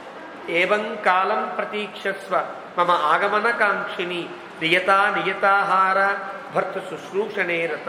ఇలాగా నా కోసం ఎదురు చూస్తుండమ్మా, నేను అవన్నీ ముగించుకుని వచ్చేస్తాను. ప్రాప్స్యసే పరమం కామం మయి ప్రత్యాగతే సతి ఇది ధర్మభృతాం శ్రేష్ఠ ధారయిష్యతి జీవితం. హాయిగా నేను 14 ఏళ్ళు ముగించుకుని మళ్ళీ నీ ముందుంటా. అప్పటిదాకా తండ్రి గారు జాగ్రత్తగా ఉండాలమ్మా. ఏవముక్తాతు రామేణ బాష్పపర్యాకులేక్షణ కౌసల్యా పుత్రశోకార్త రామం వచనమబ్రవీత్. బాధ కలిగింది, నిశ్చయించుకుని రాముడితో ఇలా అంటోంది, గమనే సుకృతాం బుద్ధిం నతే శక్నోమి పుత్రక వినివర్తయుతు. ఇన్ని మార్లు ఇన్ని రకాలుగా చెప్పినా నువ్వు నీ ప్రయత్నం నువ్వు మానడం లేదు కదా, నీ నిశ్చయం నువ్వు మానడం లేదు కదా. కాబట్టి నూనం కాలో దురత్యయ, విధి చాలా గొప్పది నేను అంగీకరిస్తున్నా. గచ్చ పుత్ర, హాయిగా వెళ్ళినైనా త్వమేకాగ్రహ, జాగ్రత్తగా వెళ్ళే, అడవి కదా వెళ్ళేది, అడవిలో చాలా ఇబ్బందులు ఉంటాయి, ప్రమాదాలు ఉంటాయి. త్వమేకాగ్రో భవ, జాగ్రత్తగా శ్రద్ధగా వెళ్ళు. భద్రంతేస్తూ, నీకు మంగళమవుగాక. పునస్తయి నివృత్తేతు భవిష్యామి గత క్లమా, మళ్ళీ నువ్వు తిరిగి వచ్చేంత వరకు నాకు ఈ శ్రమ ఇట్లాగే ఉంటుంది, నాకు ఈ బాధ ఇలాగే ఉంటుంది. ఎప్పుడైతే తిరిగి వస్తావో అప్పుడు నేను ఆనందపడతారామా. 14 ఏళ్ల తర్వాత నిన్ను మళ్ళీ చూస్తాను నేను, ఆ రకంగా నేను ప్రత్యాగతే మహాభాగే కృతార్థే చరితం వ్రతే పితు ఆనున్యతాం ప్రాప్తే త్వయి లప్స్యే పరం సుఖం. నేను సుఖాన్ని పొందుతా ఎప్పుడో తెలుసునా, ఈ 14 ఏళ్ళు వనవాసాన్ని ముగించుకుని నువ్వు కృతార్థుడవై చరిత వ్రతుడవై తండ్రి యొక్క మాట నిలబెట్టినవాడివై తండ్రి యొక్క రుణాన్ని తీర్చుకున్నవాడివై మళ్ళీ వచ్చేటప్పటికీ అప్పుడు వస్తే నీతో సుఖాన్ని హాయిగా నీతో పాటు సుఖంగా అన్ని సుఖాలు అనుభవిస్తాను తప్ప అప్పటిదాకా నేను ఇలాగే ఉంటా. కృతాంతస్య గతి పుత్ర దుర్విభావ్యా సదా భువి యస్వాం సంచోదయతి మే వచ ఆచ్ఛిద్య రాఘవ. కృతాంతుడు విధి ఎంత గొప్పదో కదా, ఎన్ని రకాలు చెప్పినా నా మాటలన్నీ కూడా ఛేదించి తానేదైతే సంకల్పించాడో అదే జరిగేటట్టుగా చేస్తున్నాడు. కాబట్టి నీ వనవాసం తప్పనిసరి అవుతోంది. గచ్చ ఇదానీ మహాబాహో, వెళ్ళు రామా, ఇప్పుడే వెళ్ళు. క్షేమేణ పునరాగత, మళ్ళీ నువ్వు క్షేమంగా తిరిగి రావాలి. నందయిష్యసి మాం పుత్ర సామ్న వాక్యేన చారుణ, మళ్ళీ నీ తీయటి మాటలతో నేను మళ్ళీ సాంత్వన పరిచేటట్టుగా నువ్వు మళ్ళీ తిరిగి రావాలి రామా. నందై అపీదానీం సకాల స్యాత్ వనాత్ ప్రత్యాగతం పునః యత్వాం పుత్రక పశ్యేయం జటావల్కలధారిణం. మళ్ళీ రాగానే చూస్తారు, జటావల్కలాలతో ఉండేటువంటి ఈ రూపాన్ని చూసి నేను ఆనందిస్తానప్పుడు. తథాహిరామం వనవాస నిశ్చితం, ఆ రకంగా వనవాసం మీద నిశ్చయ బుద్ధి కలిగినటువంటి రాముడు సమీక్ష దేవీ పరమేణ చేతస, ఇంకా మనస్సులో ఒక శుభాన్ని పెట్టుకుని ఇంకా ఆశీర్వదించే తల్లిని చూస్తూ ఉవాచ రామం శుభలక్షణం వచ బభూవచ స్వస్తిగనాభికాంక్షిని. రాముడిని చూచింది, ఇంకా స్వస్తిగనాలు పలకాలి. రాముడికి క్షేమం కలుగుగాక అని 4 మాటలు మాట్లాడి పంపించాలి. రాముడు కోరింది అదే కదా, ముందు నాకు మంచి మాటలు చెప్పి పంపించమ్మా అన్నాడు కదా అని 25వ సర్గ అంతా కూడా రాముడు బాగుండాలి, రాముడికి ఈ దేవతలు ఈ పరిస్థితులు ఈ లోకములు ఈ నదులు ఇవన్నీ క్షేమాన్ని కలిగించాలంటూ మంగళాశాసనం చేస్తుంది. తల్లి యొక్క దీవెన ఈ సర్గంతా 25వ సర్గంతా సాపనీయ తమాజాసం ఉపస్పృశ్య జలం శుతి. అప్పుడు దాకా అశుచిగా ఏర్పడి, ఎప్పుడైతే మనం ఏడుస్తామో ఆ ఏడుపుని అశుచి అంటారు. ఏడిచిన తర్వాత మళ్ళీ శుభకార్యాలను పాల్గొవాలంటే పాల్గొనడానికి వీల్లేదు, స్నానం చేయాలి లేదా ఆచమనం అన్నా చేయాలి. ఇది నియమం.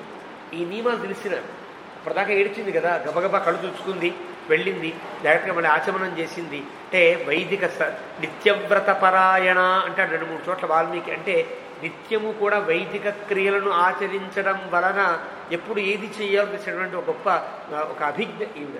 కాబట్టి ఇప్పటిదాకా అశుచిని అయిపోయాను కాబట్టి మళ్ళీ కూర్చుని జాగ్రత్తగా ఆచమనం చేసింది ఆవిడ. చేసి ఉపస్పృశ్య జలం శుచి, మళ్ళీ శుచీభూతురాలై ఇప్పుడు చకార మాతా రామస్య మంగళాని మనస్సు.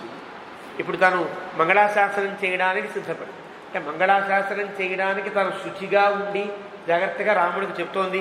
నశక్యసే వారయుతుం గచ్చ ఇదానీం రఘూత్తమ శీఘ్రంచ వినివర్తస్వ వర్తస్వ చ సతాంక్రమే. వెళ్ళు నాయన, వారించడానికి వీలు కాని సమస్య, వెళ్ళు, జాగ్రత్తగా వెళ్ళి మళ్ళీ తిరిగిరా. సతాంక్రమే వర్తస్వ, అంటే పెద్దలు ఆచరించిన ఈ మార్గంలో సత్పురుషులంతా ఎలా ప్రవర్తిస్తారో అలా ప్రవర్తించని చెప్పాలి కదా. అంటే రాముడు అలా ఉండడానికి కాదు, అలా జాగ్రత్తగా ధర్మపథంలోనే ఉండు రామా అని చెప్పి యం పాలయసి ధర్మంత్వం ధృత్యాచ నియమేన చ సవై రాఘవ శార్దూల ధర్మస్వామభిరక్షతు. రాముని రక్షించవలసిందేది ధర్మం. ముందు యం పాలయసి ధర్మం త్వం, ఏదైతే ధర్మము దాన్ని ఆచరించి తీరుతా అంటాము రామా, అలాంటి ధర్మం నువ్వు ఎలా పరిపాలిస్తున్నావు, ఎలా ఆచరిస్తున్నావు. ధృత్యాచ, చాలా ధైర్యంగా. నియమేనచ, నియమం అంటే ధర్మాన్ని పాలించాలి కాబట్టి పాలించడం నియమంతో కాదు. ధృత్యాచ, మానసికంగా ఇష్టపడి ఇది ధర్మం, ఇది ఆచరించి తీరుతా, ఇదే నాకు ఇష్టం, నాకు కష్టం కలిగించినా సుఖాన్ని కలిగించినా ఇది నేను పాటించవలసినటువంటి విధి విధానం ఉన్నది కాబట్టి దీన్ని పాటిస్తా అనే ధృతితో నియమంతో ధర్మాన్ని పాటిస్తావు. ఇలా పాటించేవాళ్ళు లోకంలో ఉండరయ్యా. నియమంతో పాటించేవాడు కొంతమంది ఉంటారు, ధృతితో పాటించేవాడు కొంతమంది ఉంటారు. ధృతితో నియమం తప్పచ్చు, నియమిస్తూ నియమంలో ఉండి కూడా సంధ్యావందనం చేస్తాడు, మనసు ఇక్కడ ఉండదు, ఎక్కడెక్కడో ఉంటుంది. ఏదో అగ్నికార్యం చేస్తాడు, మనసు ఇక్కడ ఉండదు, ఎక్కడో ఉంటుంది.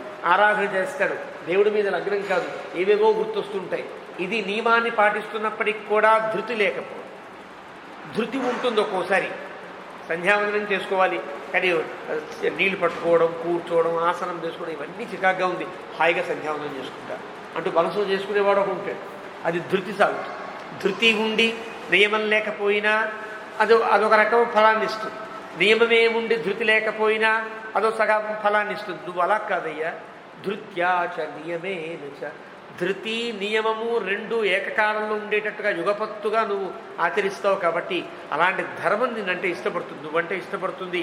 కాబట్టి సవై రాఘవశార్దూల, కాబట్టి రామచంద్ర నిన్ను ధర్మహాత్వాం అభిరక్షతు, నీవు పాటించే ధర్మం ఏదైతే ఉన్నదో అదే నిన్ను రక్షించుగాక అని దీవించి ఏభ్య ప్రణవసే పుత్ర చైత్యేషు ఆయతనేషు చ తేజత్వాం అభిరక్షంతు వనే సహ మహర్షిభి.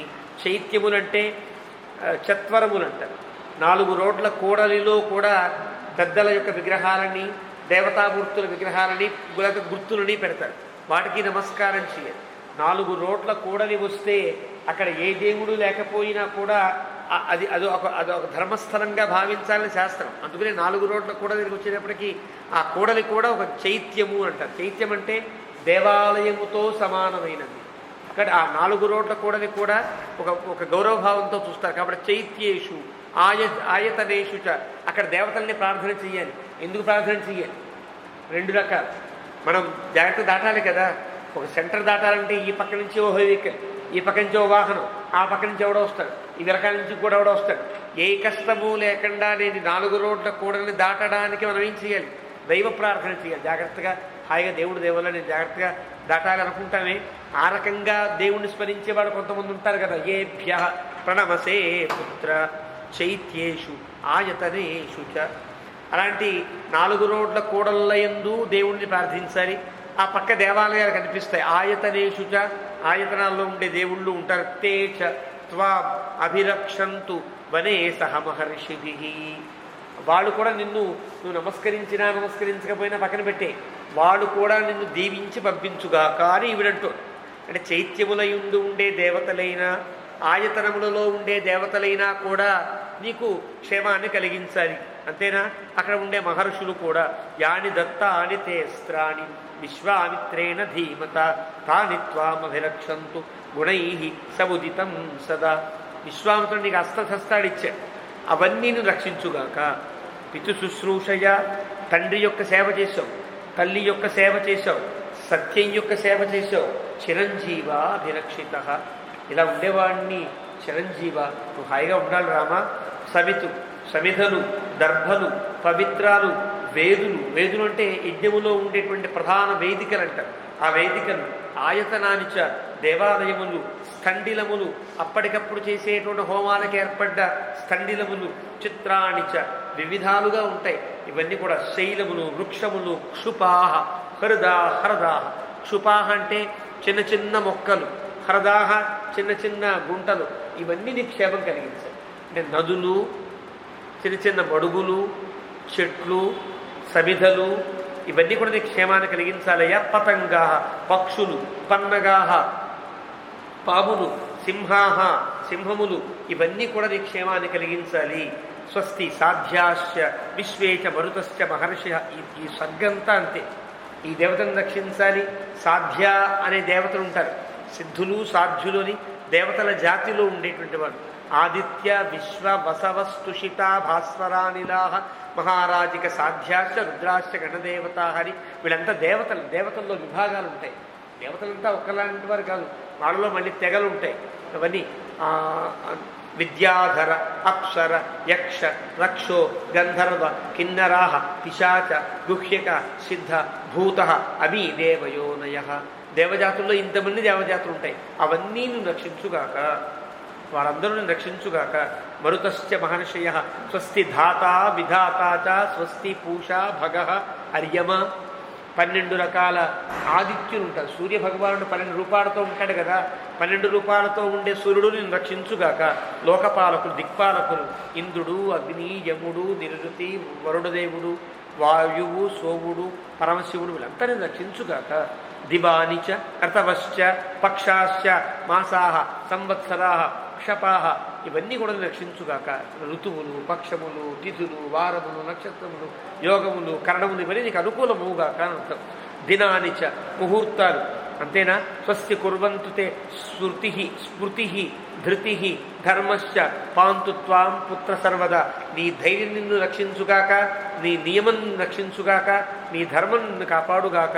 స్కందశ్చ భగవాన్ దేవ, కుమారస్వామి రక్షించుగాక, సోముడు రక్షించుగాక, బృహస్పతి రక్షించుగాక, సప్త ఋషులు, నారదుడు వీళ్ళంతా రక్షించాలయ్యా. అంతేగాని సిద్ధులు, దిశులు, దిక్కులు ఇవన్నీ కూడా నా చేత స్తోత్రము చేయబడినవై నేను రక్షించాలి. పర్వతములు, సముద్రములు, వరుణదేవుడు, అంతరిక్షము, ద్యులోకము, ఈ భూమి, నదులు అన్నీ కూడా రక్షించుగాక. అహోరాత్రములు, నక్షత్రములు, గ్రహములు, దేవతలు, అహోరాత్రములు, సంధ్య ఉభయ సంధ్యలు నేను రక్షించుగాక. మహాబలి విచరత మునివేశస్య ధీమత తవ ఆదిత్యాశ్చ దైత్యాశ్చ భవంతు సుఖదా సదా. నువ్వు మునివేషంతో వెళ్ళే నీకు దేవతలంతా అనుకూలించుగాక. ప్రతికూలించి ఉండవలసిన రాక్షసులు కూడా నీకు అనుకూలంగా ఉండాలని కోరుకుంటున్నానయ్యా. రాక్షసానాం పిశాచానాం రౌద్రాణం క్రూరకర్మణం కర్వ్యాదానాంచ సర్వేషాం మాభూత్ పుత్రకతే భయం. వీళ్ళెవ్వరి చేత నీకు ఏ భయము లేకుండా ఉండాలి. ప్లవగాహ అంటే ఎగిరేటువంటి జాతులు కలిగినవి, వృశ్చికాహ తేళ్ళు, దంశాహ కుట్టేవి, మశకాహ దోమలు లాంటివి, సరీసృపాలు రకరకాల జంతువులు ఉంటాయి, పాకి వెళ్ళే జంతువులు ఉంటాయి, అవి పాములే కాకుండా రకరకాల పాములు ఉంటాయి. ఇవన్నీ నీకు ఎలాంటి కష్టము కలిగించకుండా ఉండాలి. మహాద్వీపాశ్చ పెద్ద పెద్ద ఏనుగులు ఉంటాయి, అడవి ఏనుగులు అంటారు, అడవి సింహాలు ఉంటాయి, వ్యాఘ్రములు ఉంటాయి, ఎలుగుబంట్లు ఉంటాయి, కూరలతో ఉండే రకరకాల ఏదో ఖడ్గమృగాలు లాంటివి ఉంటాయి, దంష్ట్రీణ ఇవన్నీ ఉంటాయి.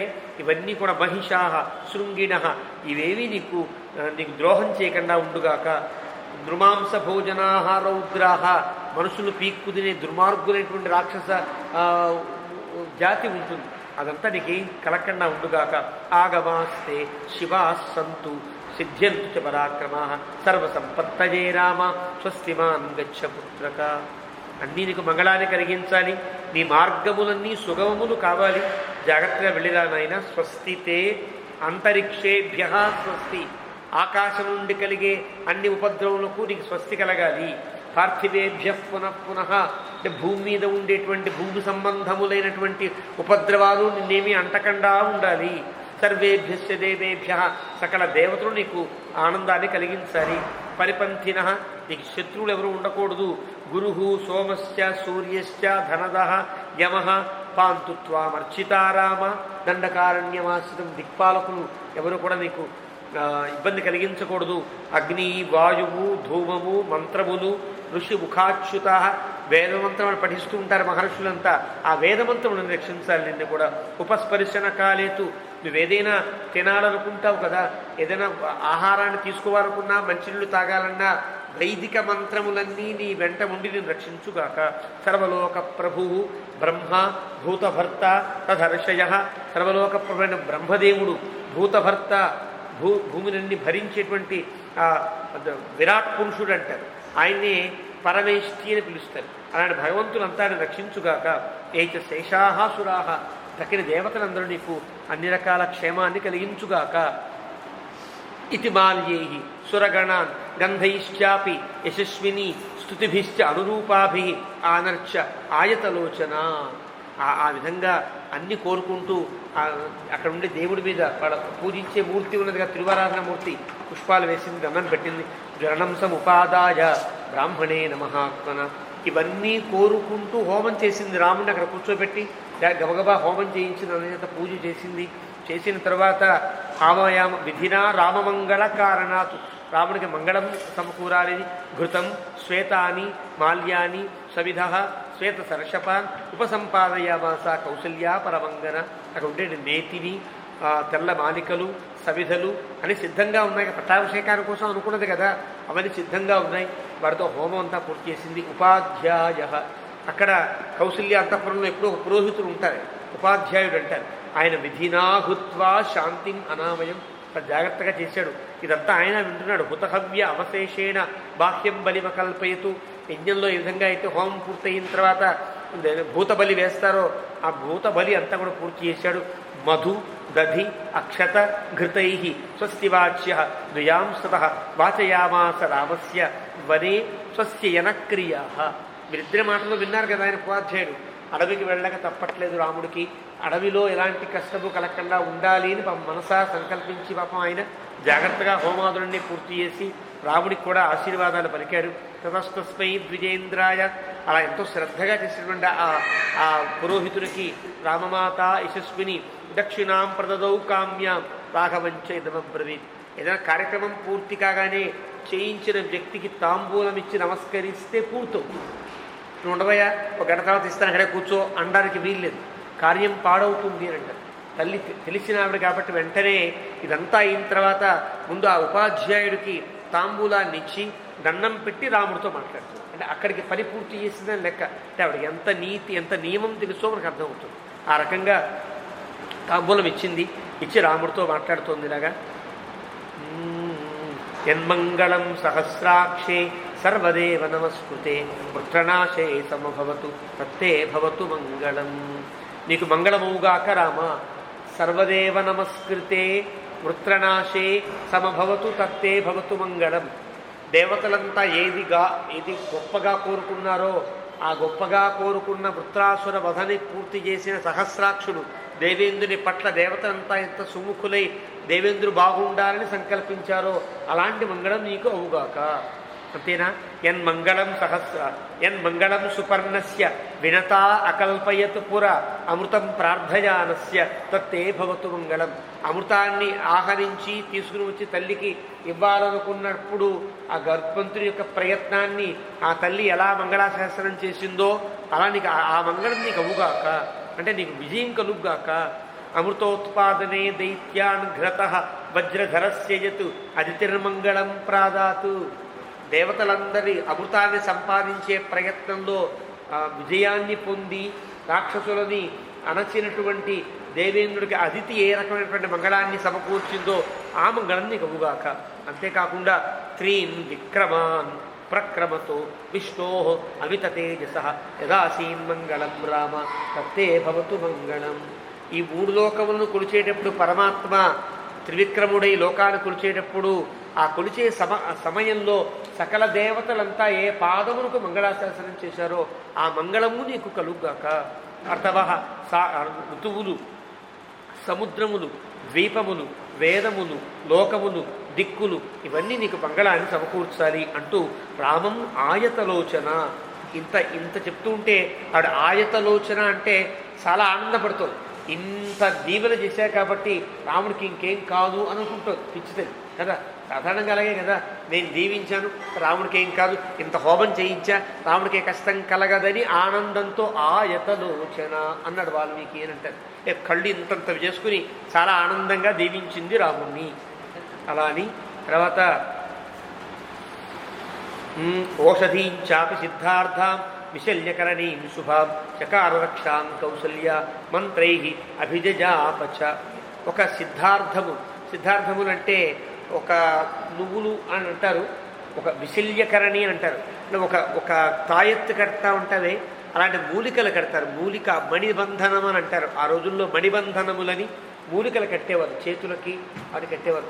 అది ఉంటే గనక ఎలాంటి కష్టం కలగకుండా ఉంటుంది అని ఆవిడకి ఉండేటువంటి అభిప్రాయాన్ని బట్టి ఆవిడ చక్కగా విశల్యకరణి చకార రక్షాం రక్ష కట్టింది. అంటే మంత్రై అభిజాప. ఆవిడ ఎన్ని మంత్రాలు వచ్చో కానీ ఆవిడే మంత్రాలు చదివి జాగ్రత్తగా రక్ష బాగుండాలి ఆయన అని ఆవిడకి రాముడికి రక్ష కట్టింది. ఆవిడ రామరక్ష అంటే అది. కౌసల్య కట్టిన రాముడికి రక్ష రామరక్ష, రాముడే మనకు రక్ష రామరక్ష. రాముడికి కట్టిందే ఒక రక్షని. ఉవాచ అతి ప్రహృష్టేన సా దుఃఖవశవర్తిని వాంగ్మాత్రేణ భావేన వాచా సంసజ్జమానయా. అప్పటిదాకా ఆనందంగా ఉంది. ఈ కార్యక్రమం అంతా ఆవిడకి ఇష్టం. వైదిక క్రియ అంటే చాలా ఇష్టపడుతుంది. ఎన్ని కష్టాలున్నా మళ్ళీ వైదికంలో దిగిపోతే అదే ఆనందం ఆవిడకి. ఆ పూజ చేస్తుంటే ఆనందంగా ఉంటుంది. పూజ అయిపోయింది కదా, మళ్ళీ రాముడితో ఇప్పుడు మాట్లాడవలసిన అవసరం ఏర్పడింది. లోపల అప్పటిదాకా మనసులో ఆనందపడినటువంటి ఆవిడ ఒక్కసారిగా మళ్ళీ దుఃఖం పొంగుకొస్తుంది. రాముడితో మాట్లాడాలి. ఏం మాట్లాడుతోంది? వాంగ్మాత్రేణ నభావేన వాచా సంసజ్జమానయ. మాట్లాడాలంటే గొంతు పెగలటం లోపల ఆగిపోయింది. దగ్గుత్తిక అంటారే, ఆగిపోయింది, మాట రావట్ల, తొట్టుపాటు పడుతోంది. సంసజ్జమానయ ఇంకా మాట్లాడాలని ప్రయత్నం చేసినా లోపల ఉండే దుఃఖం మళ్ళీ మాట్లాడితే ఏడుపు వచ్చేస్తుందేమో తెలియదు. ఇప్పటిదాకా మంగళం పెట్టి మళ్ళీ ఏడిస్తే ఎట్లా? ఏడవకూడదు. రాముని ఆనందంగా పంపించాలి కదా.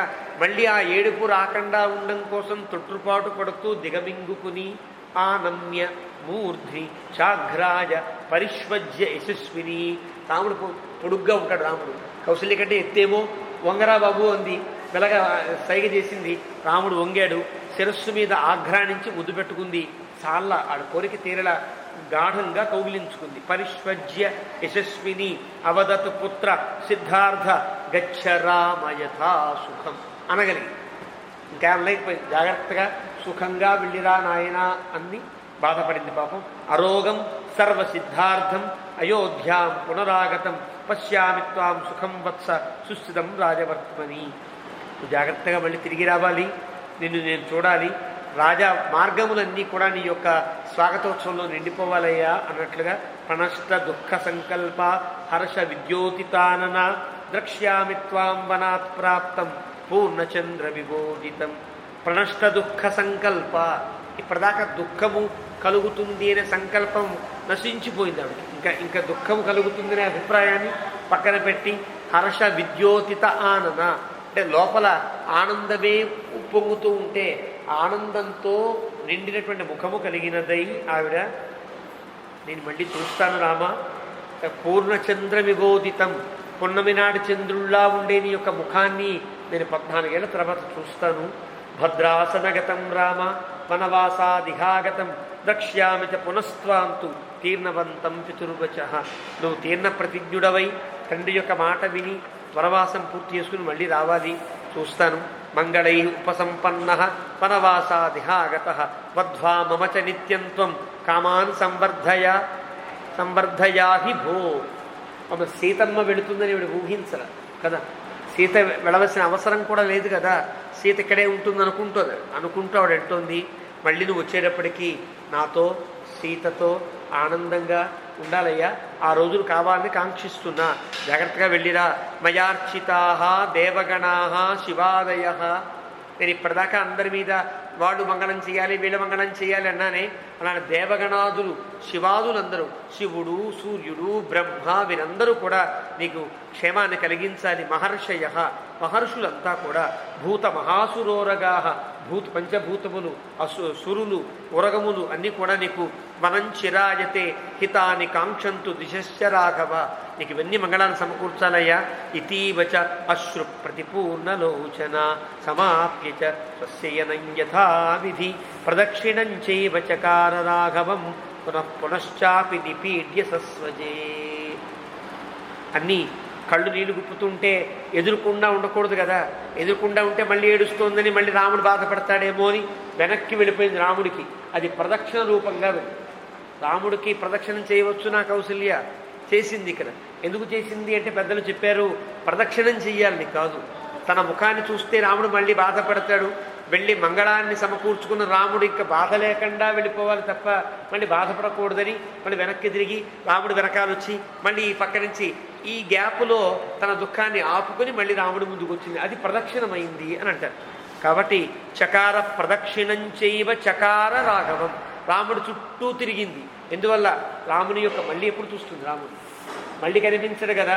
రాముడిని చూడాలి, ప్రక్కన చూడాలి, వెనుక చూడాలి, రాముని యొక్క అందమంతా చూడాలి, రాముని యొక్క సౌందర్యాన్ని ఆస్వాదిస్తూ తిరిగింది. ప్రదక్షిణం చేసింది తప్ప తల్లి కుమారుడికి ప్రదక్షిణం చేయడం అనే లాంటిది కాదు. ఇది అతని యొక్క ఆస్వాదన కోసం.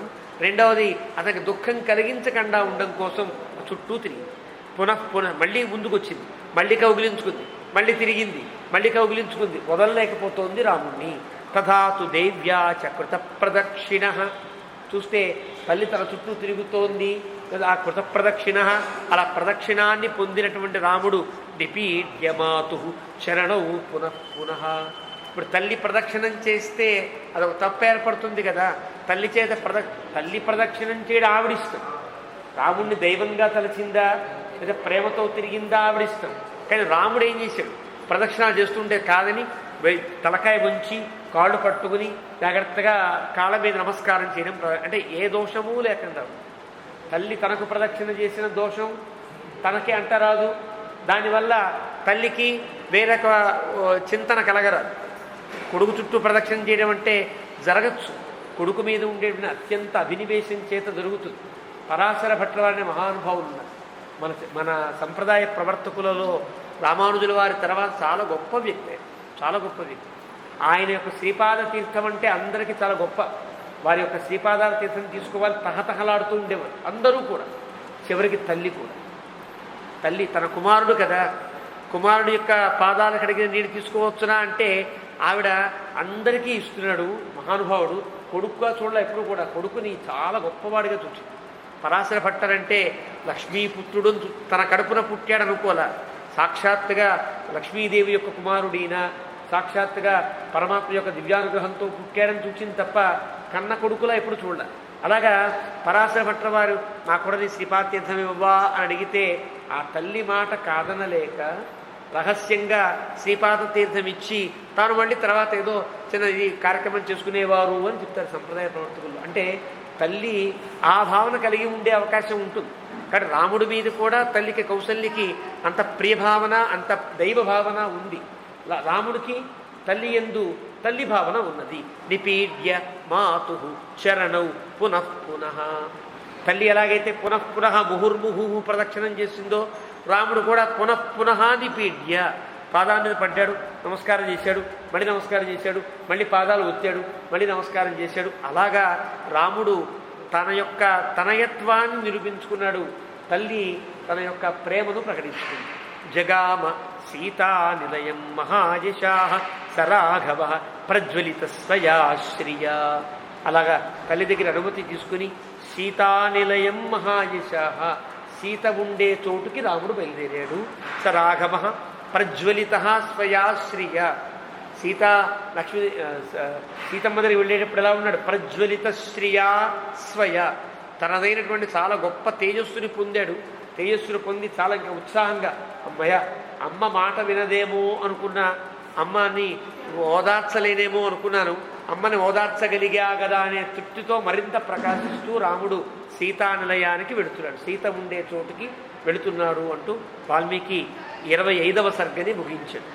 మళ్ళీ సీత ఆవాసానికి వెళ్ళిన తర్వాత సీతకు రాముడికి ఉండేటువంటి చర్చ ఎంత మధురంగా ఉంటుందో, ఎంత ధర్మబద్ధంగా ఉంటుందో మనం రేపటి రోజు తెలుసుకునే ప్రయత్నం చేద్దాం. ఏవమే తత్పురావృత్తం ఆఖ్యానం భద్రమస్తు ప్రవ్యాహరత విశ్రబ్ధం బలం విష్ణో ప్రవర్ధత. లాభస్తేషాం జయస్తేషాం కుతస్తేషాం పరాభవ. ఏషామిందీవరస్యామో హృదయస్థో జలార్దన. కాలే వర్షతు పర్జన్య పృథివీ సస్యశాలిని. ఏషోయం క్షోభరహిత బ్రాహ్మణా సంతు నిర్భయా. కావేరీ వర్ధతాం కాలే కాలే వర్షతు వాసవ. శ్రీరంగనాథో జయతు శ్రీరంగశ్రీశ్చ వర్ధతాం. స్వస్తి ప్రజాభ్యః పరిపాలయంతాం న్యాయేన మార్గేణ మహీం మహిషాః. గోబ్రాహ్మణేభ్యः శుభమస్తు నిత్యం. లోకాः సమస్తాः సుఖినో భవంతు.